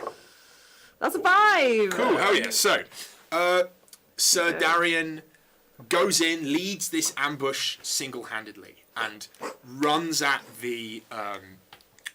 but because of this ill-fated scenario, and you going a bit too fast, you kind of... I think you head for the biggest cluster of people. These people, they're cooking some kind of meal, they're roasting... I'm just going to say something.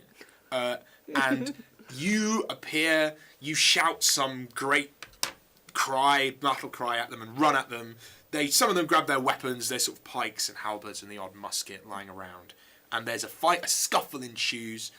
You all get involved as well. Are you going to fire your magic gun? It's very loud. What's the ammunition situation?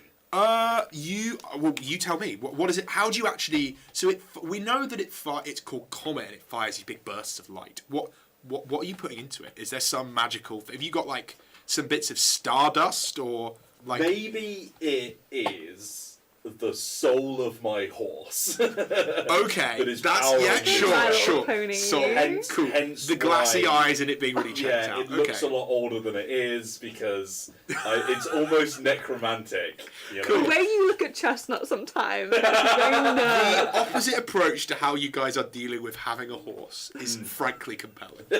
Okay, so I love my horse. I'll never let him touch I just you. know that it's a finite amount of time that it has on this earth, So yeah, and it wants to serve me. it's going to use a measure of your horse's soul to fire out this thing. Yeah. But you know, it's not like you've got 2d6 bullets left or something. No. You've got. What will happen is that if we run out in a situation where now I can like use your horse as a risk in the long run, or say, well, the scenario is you're going to run out of bullets because you fired like 6 shots in a row while trying to gunfight this guy, right? So the ammunition is very sort of nebulous, and we worry about it when it becomes a dramatically interesting consequence. Cool. Okay, right. So, but yeah, you're gonna fire as you're doing it then. yeah, I think you hear like oh god damn it, Darian, as you just sort of charge in. I made a mistake! Maybe like there is someone who looks particularly like they're about to cleave your head off. Cool. And just a quick fire bullet. So you do your quick fire. It fires this flare of light. Everyone like dives away and fears, apart from you two, because you've both seen this weapon go off before. Yeah. You strike the guy right over the shoulder. He spins. So you hear what's happened is you being you being ill-fated and have slightly fumbled this ambush means that you were in a situation where you were vulnerable. A gun had to be fired, and that means that now, and this isn't like the sound of a fire tube. This is a falling star of white phosphorus arcs across the thing, cleaves a guy back, throws him into the wall. They explode with magnesium sparks, and it casts light. And it's close to dark, right? They're eating their evening meal, they're cooking, and suddenly it's like the stars are here and present, and at the fort they will know that somebody is now behind them if that gun has been fired. So yeah, I think for add a bit of flavour, perhaps my horse rears back as like the fire goes off, and then the blinding light of the star is just kind of like shining and glaring off my eyes, and it's making me look absolutely terrifying. I don't like to look at you when you do that. Okay, cool. So don't make me you do manage to defeat this encounter. Like, you've managed it. You've gained a showdown token. You've ambushed this patrol, but you've fired a shot. The threat has increased. So what has happened now is that the amount you need to pass completely has increased, but you've also widened the window of it going, of stuff happening, and you'll be able to get that partial success easier. Okay, so let's head through and see what happens when we get to Pete, because that's where you guys are going to head next, right? Unless the plan has changed. Okay, cool. So you arrive in Pete in this bog of big, horrible water.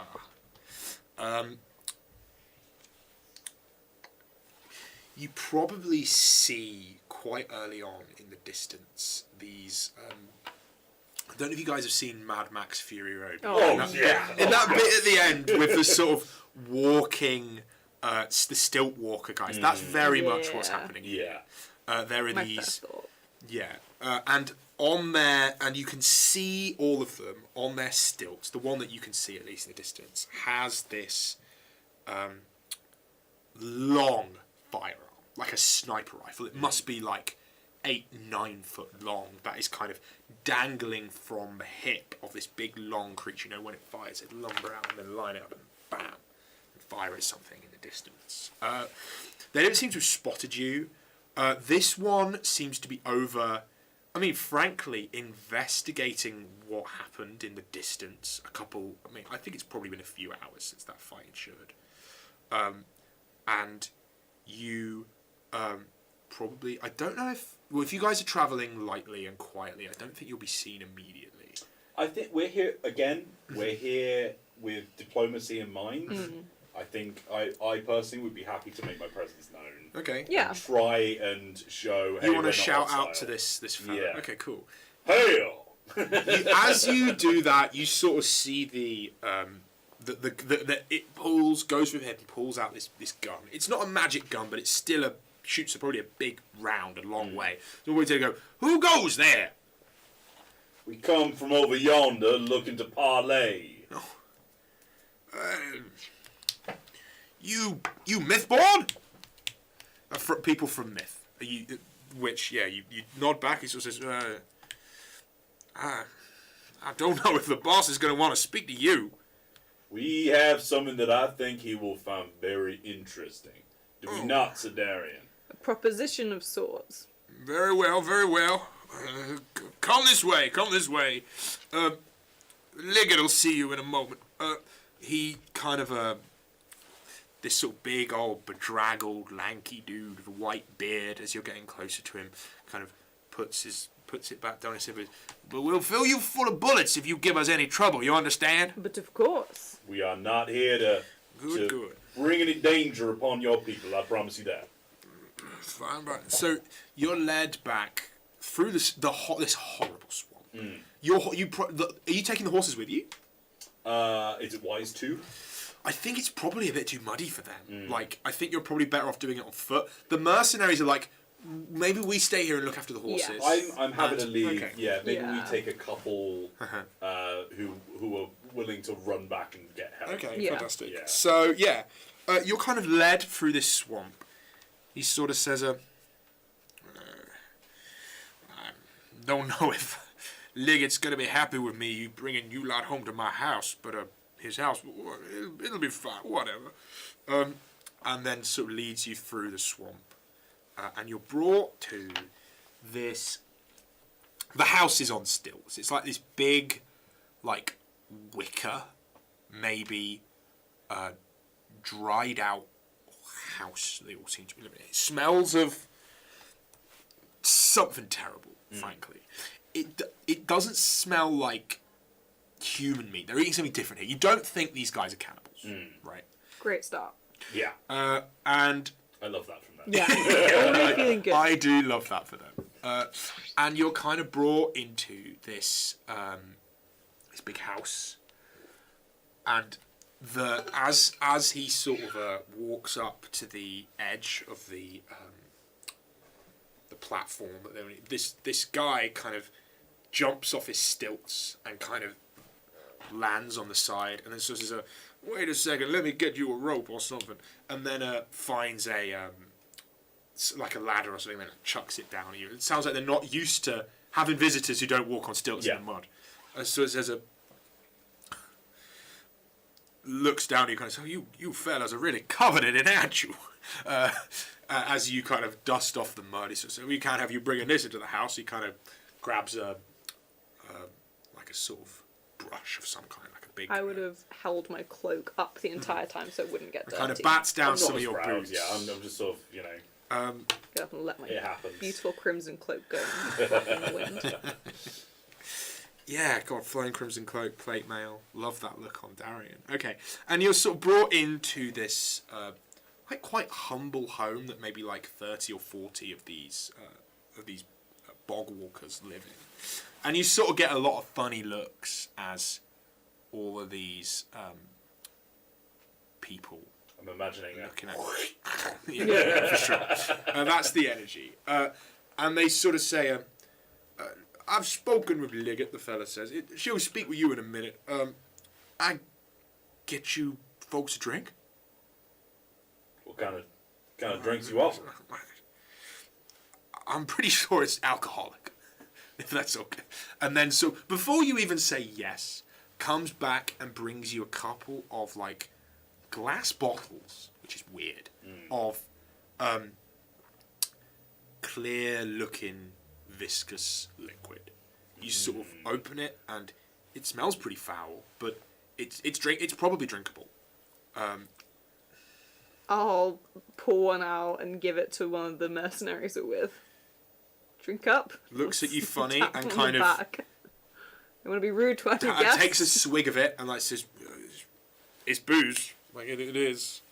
This is Dirk. You've still got with you." And then I can't remember the name of the other. Dirk is a huge fan of your refreshments. Much obliged. Alder, I think, is the one. Yeah, Alder. Thank you. I'm wondering if I can sort of swiftly look like I'm pouring some out, but just pour some water out of a wineskin or something. And Yeah, put it for in sure the you glass. can manage that. That's there's no sleight of hand checks if you want to get away with that. I'll you just can. knock it back and go, oh, strong stuff. Okay, yeah. So eventually, Liggett like sees you. She's a not as old as you expect almost for like the chief of this tribe. Is maybe like early 30s. Has a shock of dark, like sort of quite matted hair, and sort of says, "So what brings you to our humble abode? How can I be of assistance to these mighty heroes of myth?" Well, now, there's no need for gussying us up at all. We are just humble travelers in your respects, and well, we seek an audience with you, if I can be so bold. You have your audience. Continue. See, myself and Sedarian here, we are Mythborn, as you can probably tell, and we find ourselves in quite the conflict, don't we, Darian? Oh, the terrible thing. I believe you're all kind of wrapped up in the same thing, perhaps right now, feeling like on a different side, but we believe we have a lot more in common with you than you might first believe. Well,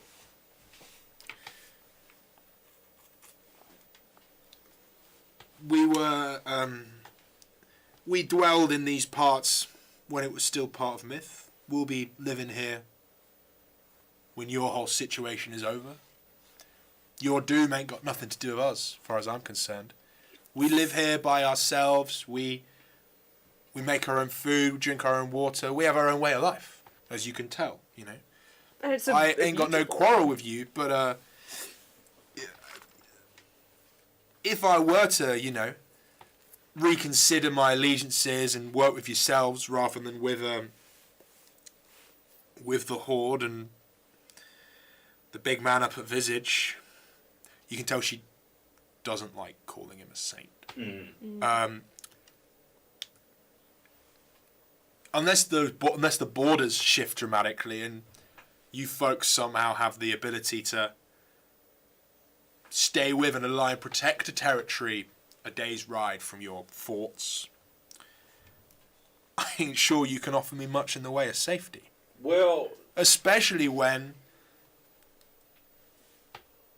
I speak clearly, we all know the doom, what's happening. I feel like I'd be backing the wrong horse if I was to work with you folks. no, I can see why it might appear that. And I be clear, we ain't corpse eaters here.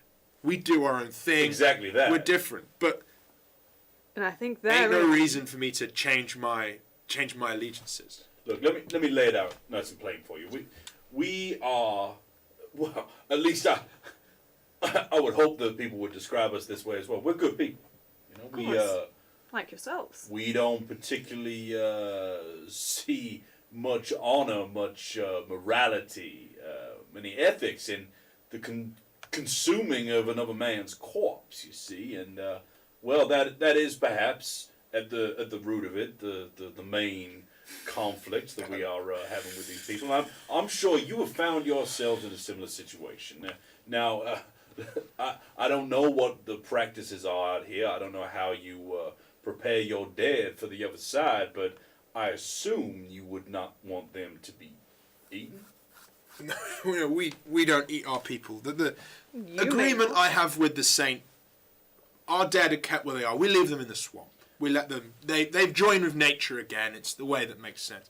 Ain't no trading of corpses happening around here, if that's what you're asking. Exactly, and I think I do not wish to speak on your situation. Of course, it is your situation. We have just turned up and we're offering an alternative. But let me explain to you why that alternative is important. You see, we've had run-ins in with these cannibals before. They are a duplicitous people, and whilst you may be in a strong situation right now, whilst we, portray this enemy to them, whilst they are caught up with their entanglements with myth, well, I ask you, especially with this doom that you spoke of before, how long will that last? And when that well of corpses that my homeland offers up in this war dries, where exactly will they look next for their next meal? They know exactly where you are. They know where your dad are buried if they're making sure not to touch them.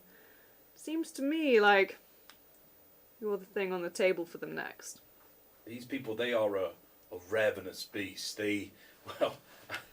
I've seen them at work, and it terrifies me to be clear with you. And yes, we are here because we seek to weaken their strength.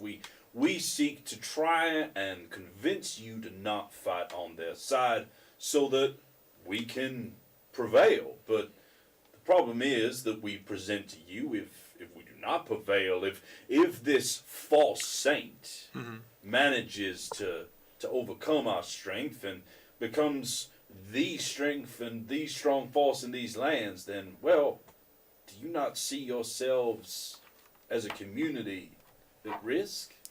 Obviously, you are good people. You too, as you say, have your sacred burial rites, and you wouldn't think of eating another person. But do you not think that a man that eats another man doesn't really view other people in the same way that we would? If you're making a deal with what you eat, surely you're not making the same kind of deal with someone who views you as another person. This convincing argument. I think you might be able to get them on board here. Let's build this. Let's build a dice pool here, right? Absolutely. Okay. So, who's going to take the lead? Do you reckon? You take the lead this Yeah, time. this is This sounds. It was your big speech. That sounds very good. sagacious. Yeah, it does. It does. So you've got your reputation. You've made a well-presented argument. You're going to use that sagacious reputation. That makes a lot of sense. You've got a dice there. Do you have any equipment that's helping you? Because you've mainly got your starry robes, your floppy hat, and your handgun, which are the matters of wizard apparel. I don't think they're going to help you much. It looks more civilized than a cannibal. I would say that the appearance of a wizard. Actually, the thing I think is going to help you here. You were happy to get yourself muddy. Yeah. When you were in that situation. Yeah. You do understand them. I think the fact that your clothes right now are probably covered in the mud of their swamp is probably quite, as opposed to this I'm here shining knight who's buffed it all off their clothes. I think you're probably I'm gonna in a weird way. I think your clothing is actually helping you here. Well, right? I was also going to say that I think the sort of whilst I don't know if you would call this necessarily equipment, but my clothing, my regalia, and the position that implies shows that I probably know a little bit about the world. And I'm trying to show him that I'm a trusted figure that he can take advice from. You came in and you drunk their drink. I drunk their drink. Yeah. As far as they think, you drunk their drink. For sure. Okay. Right. I don't think there's any. Do you want to put yourself at risk to see? And if so, what could that look like? I'm not really sure. I think this is a relatively calm situation at the moment. Yeah. Maybe I can strike a deal with them. Strike it. Maybe if I say, look, we're very confident that we can win this war, especially if you are not backing them up.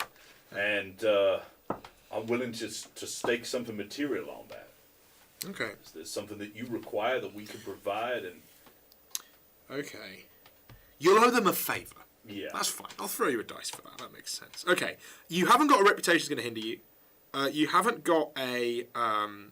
the task isn't unusually dangerous. You're with the party. That goes through the remaining 6 points. Okay, cool. So, at the moment, you've got 3 dice. Can I borrow a die, man? Yeah. If you roll a 1 to 3, because you put yourself at risk, the threat for this quest will increase because you've made this bargain of them. You've asked them for something they can't deliver. I think the challenge here is going to be that the risk. These are difficult because, like, in the same way that Blades does, this has to be something that happens whether you pass or fail. I think the quickest option we're going to have here is maybe something to do with one of your reputations. Yeah, maybe. Because you've been trying to stake your. Maybe my sagacious becomes. Could we make it bollocks, Could we make it? I think we're going to replace sagacious with worldly. How does that sound? You've staked this big thing about the your position. Like, that's not necessarily worse, but it makes you a different character in a different way to how you started. Yeah, I think certain certain parties would treat me with less respect than others. You know. But others, but it means that you're going to be a bit less about book learning and a bit more about practicality going forward as you kind of stay street learning. Okay, cool. Right, so 3 dice on a 1 to 5. You're going to be maybe having some change in your reputations. That sounds good. Okay.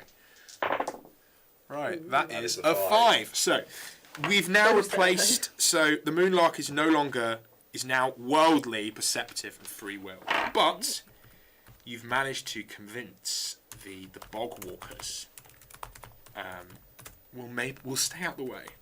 Nice. Maybe not help you. That might be a bit of a longer quest. But you've broken some bread with these people. Yeah. They're not going to be working for you in the same way. Okay, cool. Weakening all of their forces. So you now got 3 showdown tokens, and the threat is 9. What this means is that if you roll a 6 on that showdown check before you have any bonuses, you'll be looking at a success.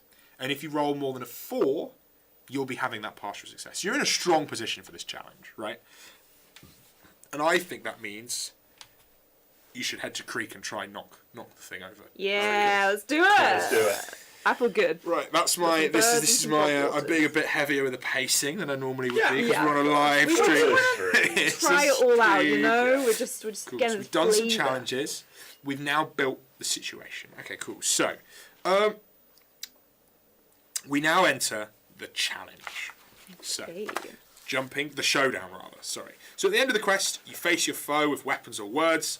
I'm going to describe the foe and the threat they pose to myth. So, this is a fallen fort of your allies.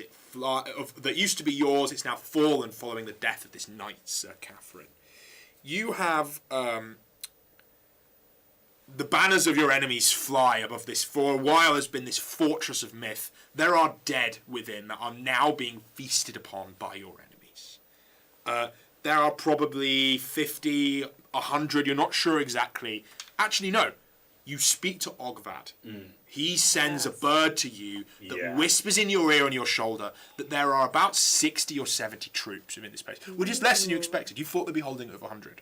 That's good. You can do that, especially with the 2 of you and the mercenaries you've brought and the forces you've gathered and potentially the assistance of these birds and the Bogwalkers staying out the way as well. Within is the false knight Sir Rangvid, a heretic and a who treats himself because the cannibal saint is aspires to be king of myth because he's the uncle of the current king. He killed his brother in a succession battle a decade ago.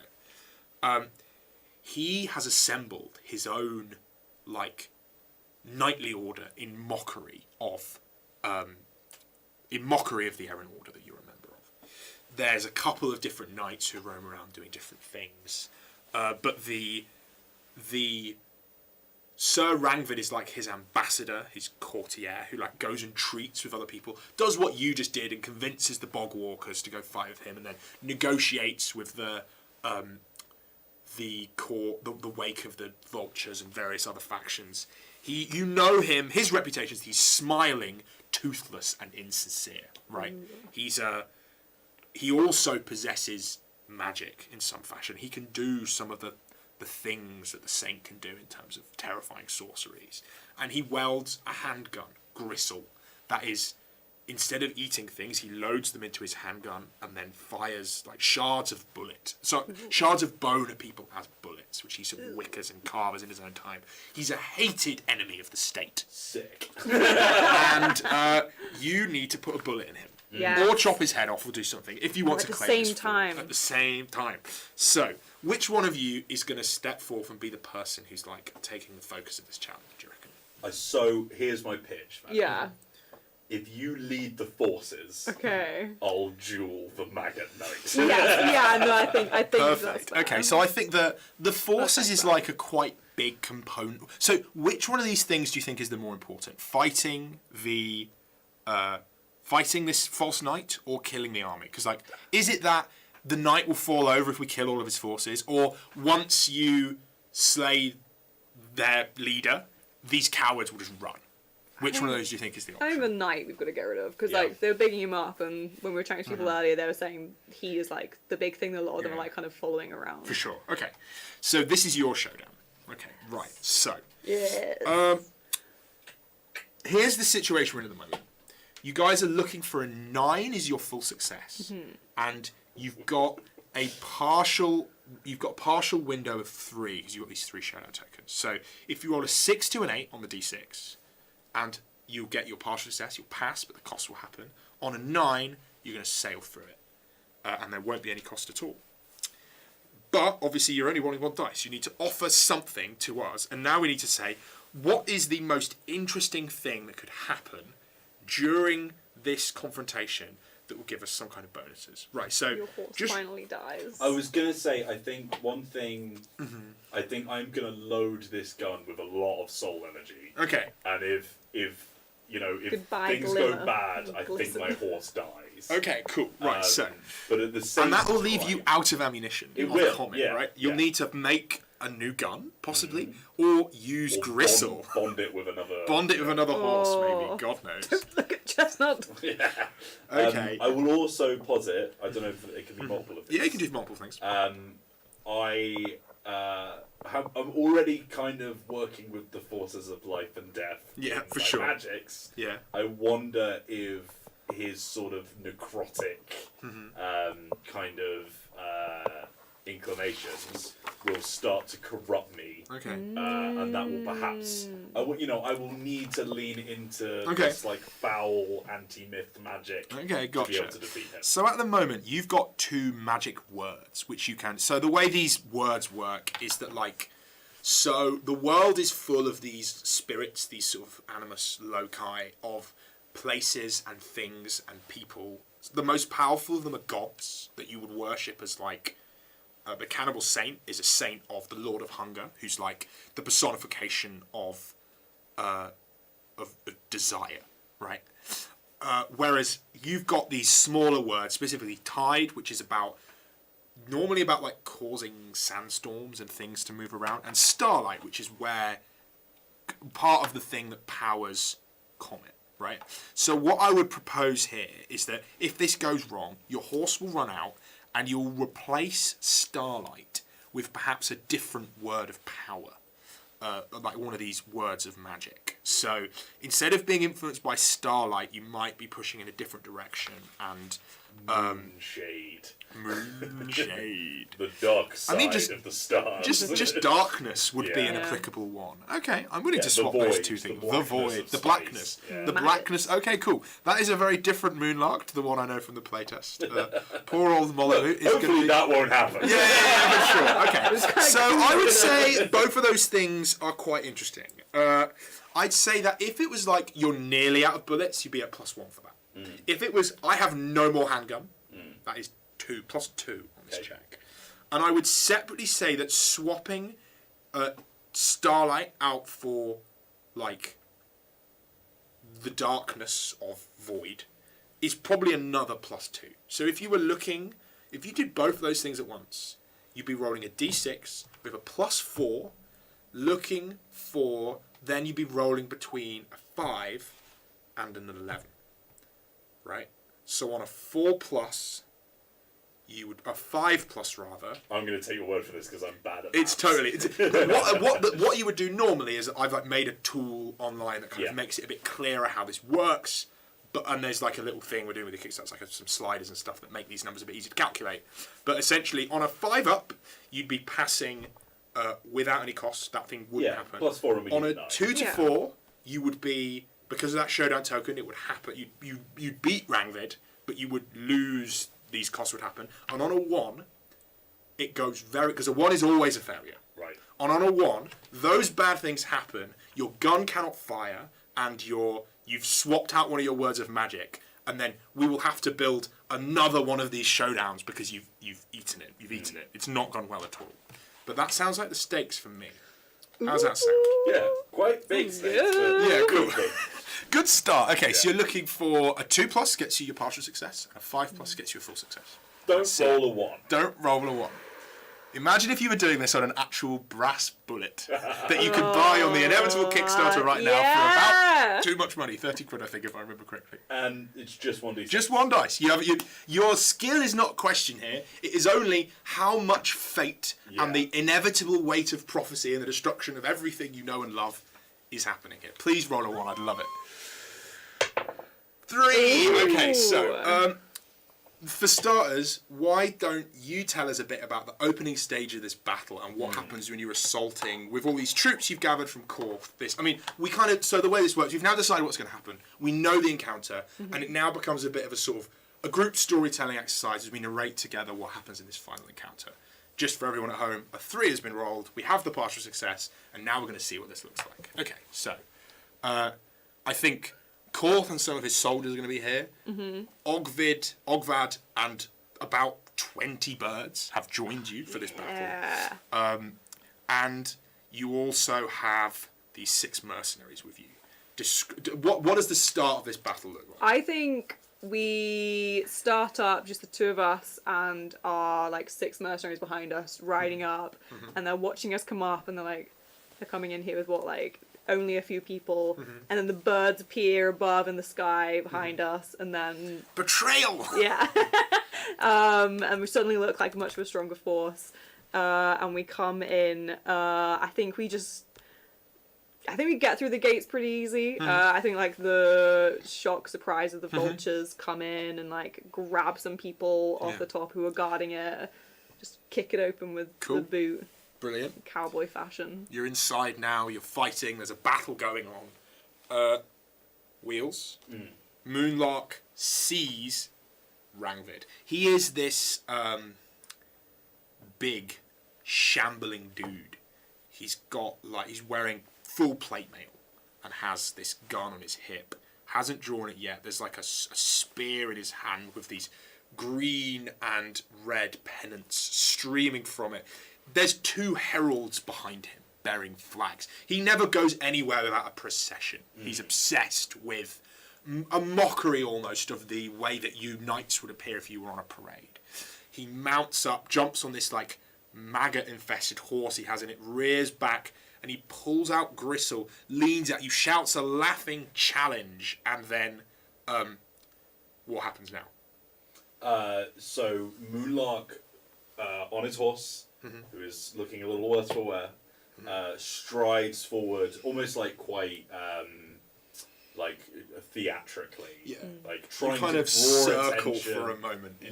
Perhaps the mercenaries around us sort of separate, and we give each other a knowing nod as I walk forward, and I produce Comet. Yes. And shout out to him. What's his name again? Sorry. Rangvid. Rangvid, you and your maggot-maligned mare are being challenged to a duel. At which point, a sort of, hip firing. Cool. I fire 2 just sort of very weak projectiles that blast at his heralds. Okay, cool. The heralds fall to the ground and drop their flags, and he then... His horse kicks back in the stray of the thing, and he fires. I think you both fire at the same time, and you fire 2 more shots. 1 for the horse, 1 for him. Right. The first shot, they collide in the air, not far from you, and this bullet of bone destroys this star at it, and then they all kind of coalesce together, and you are hit by not a bullet, but this weird viscera-infected shrapnel that lands upon you, and you suddenly click. Your gun, you're out of bullets. You've spent all the ones you've done. It's weird. It feels cold in your hand. But then you look at look at Rangvid.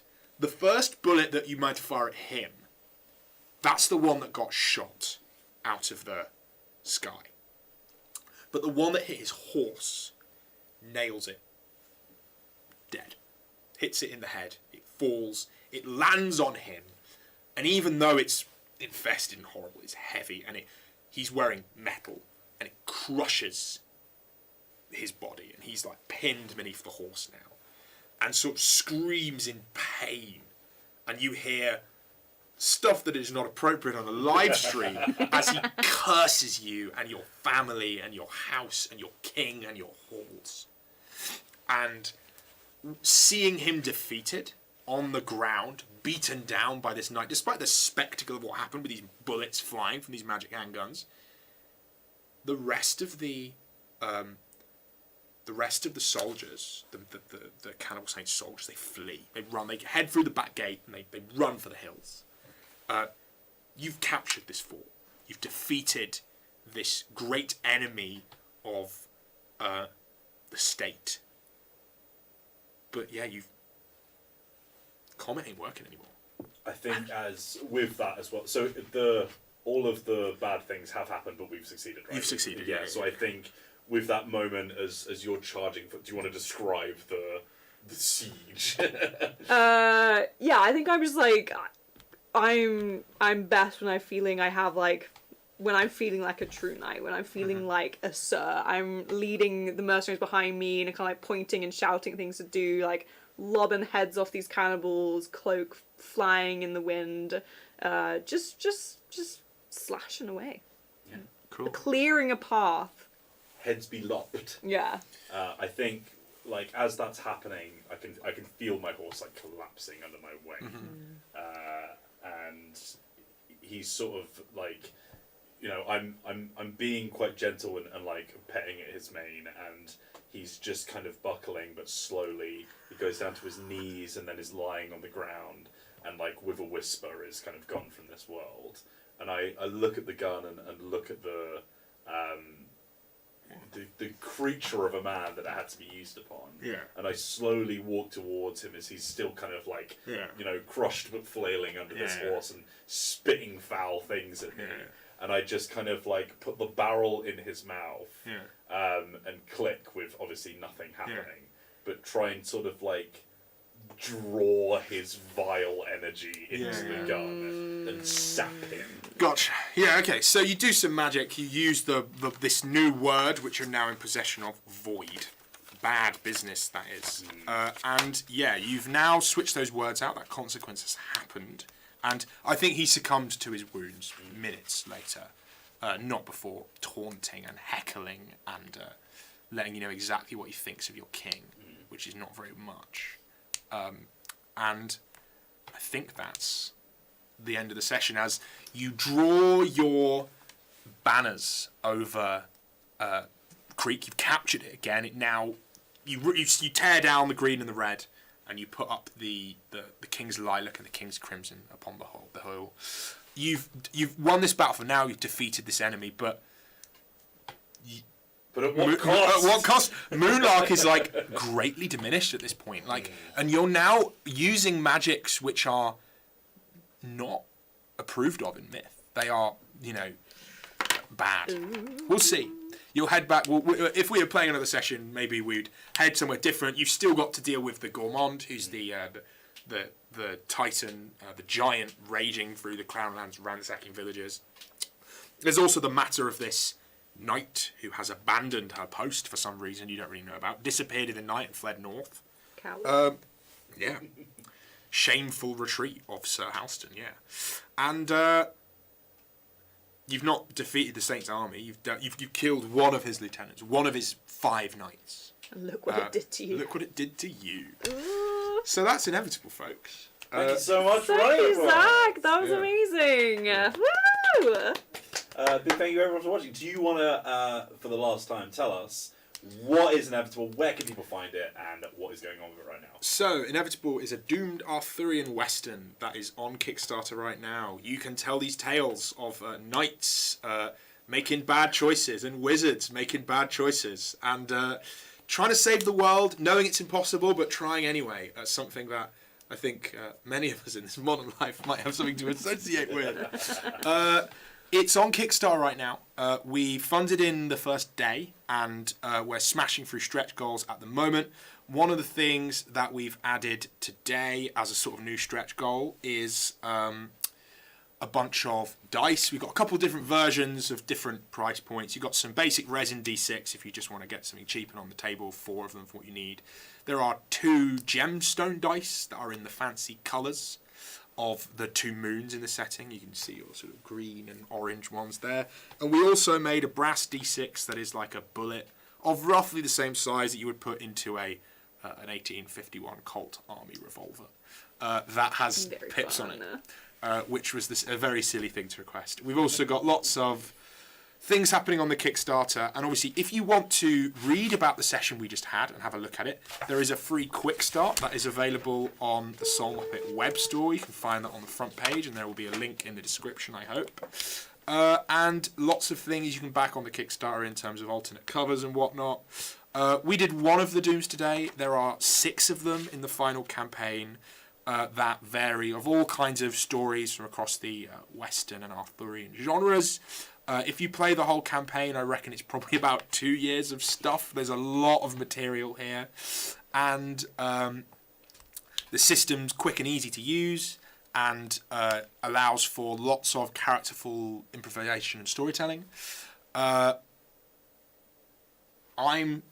Zachary Cox. I go by Jelly Muppet on Twitter, and the company is Soul Muppet Publishing. We make a bunch of other games, including one other game about being sad cowboys called Orbital Blues, and Best Left Buried, and a couple of other publishing bits like that. There's loads of stuff you can grab on our store, and a Discord server you'll be able to join if you want to chat about things. The final thing to plug is I know that in the next 2 weeks, which is kind of like about how long we have left on the Kickstarter, there are a bunch of different streams and actual plays of Inevitable if you want to find out more. Some of them are using this scenario that we were running today with these characters. Some are going slightly further afield. If you want to find out more about those live streams, if you go to the latest update on the Kickstarter, you'll be able to find some links. The Incredible Stella Luna, they are running a game using the Quick Start, but with some slightly different characters. Next Saturday, the 6th of May, not the Saturday coming, but the Saturday onwards. Mm-hmm. And then there should be another stream launching next week, being DM'd by a guy called H.H. Benjamin. And then also I'm running this scenario again on +1 EXP sometime next week on a day that I am yet to arrange with Tony. So there's lots more opportunities to find out and play more of the game if that is something that you are so interested in. Amazing. Maddie, you want to tell them more about us whilst I go and end this stream? Thank you very much for watching, everyone. Thank you. Thank you for watching. If you like RPG content, if you thought, hey, this is so fun, I wish I could watch more of Zach GMing stuff. Jack actually came down and GM'd Best Left Buried for us a little while ago. Mm-hmm. So you can find that in our RPG playlist. Because we cover all things tabletop on Dicebreaker.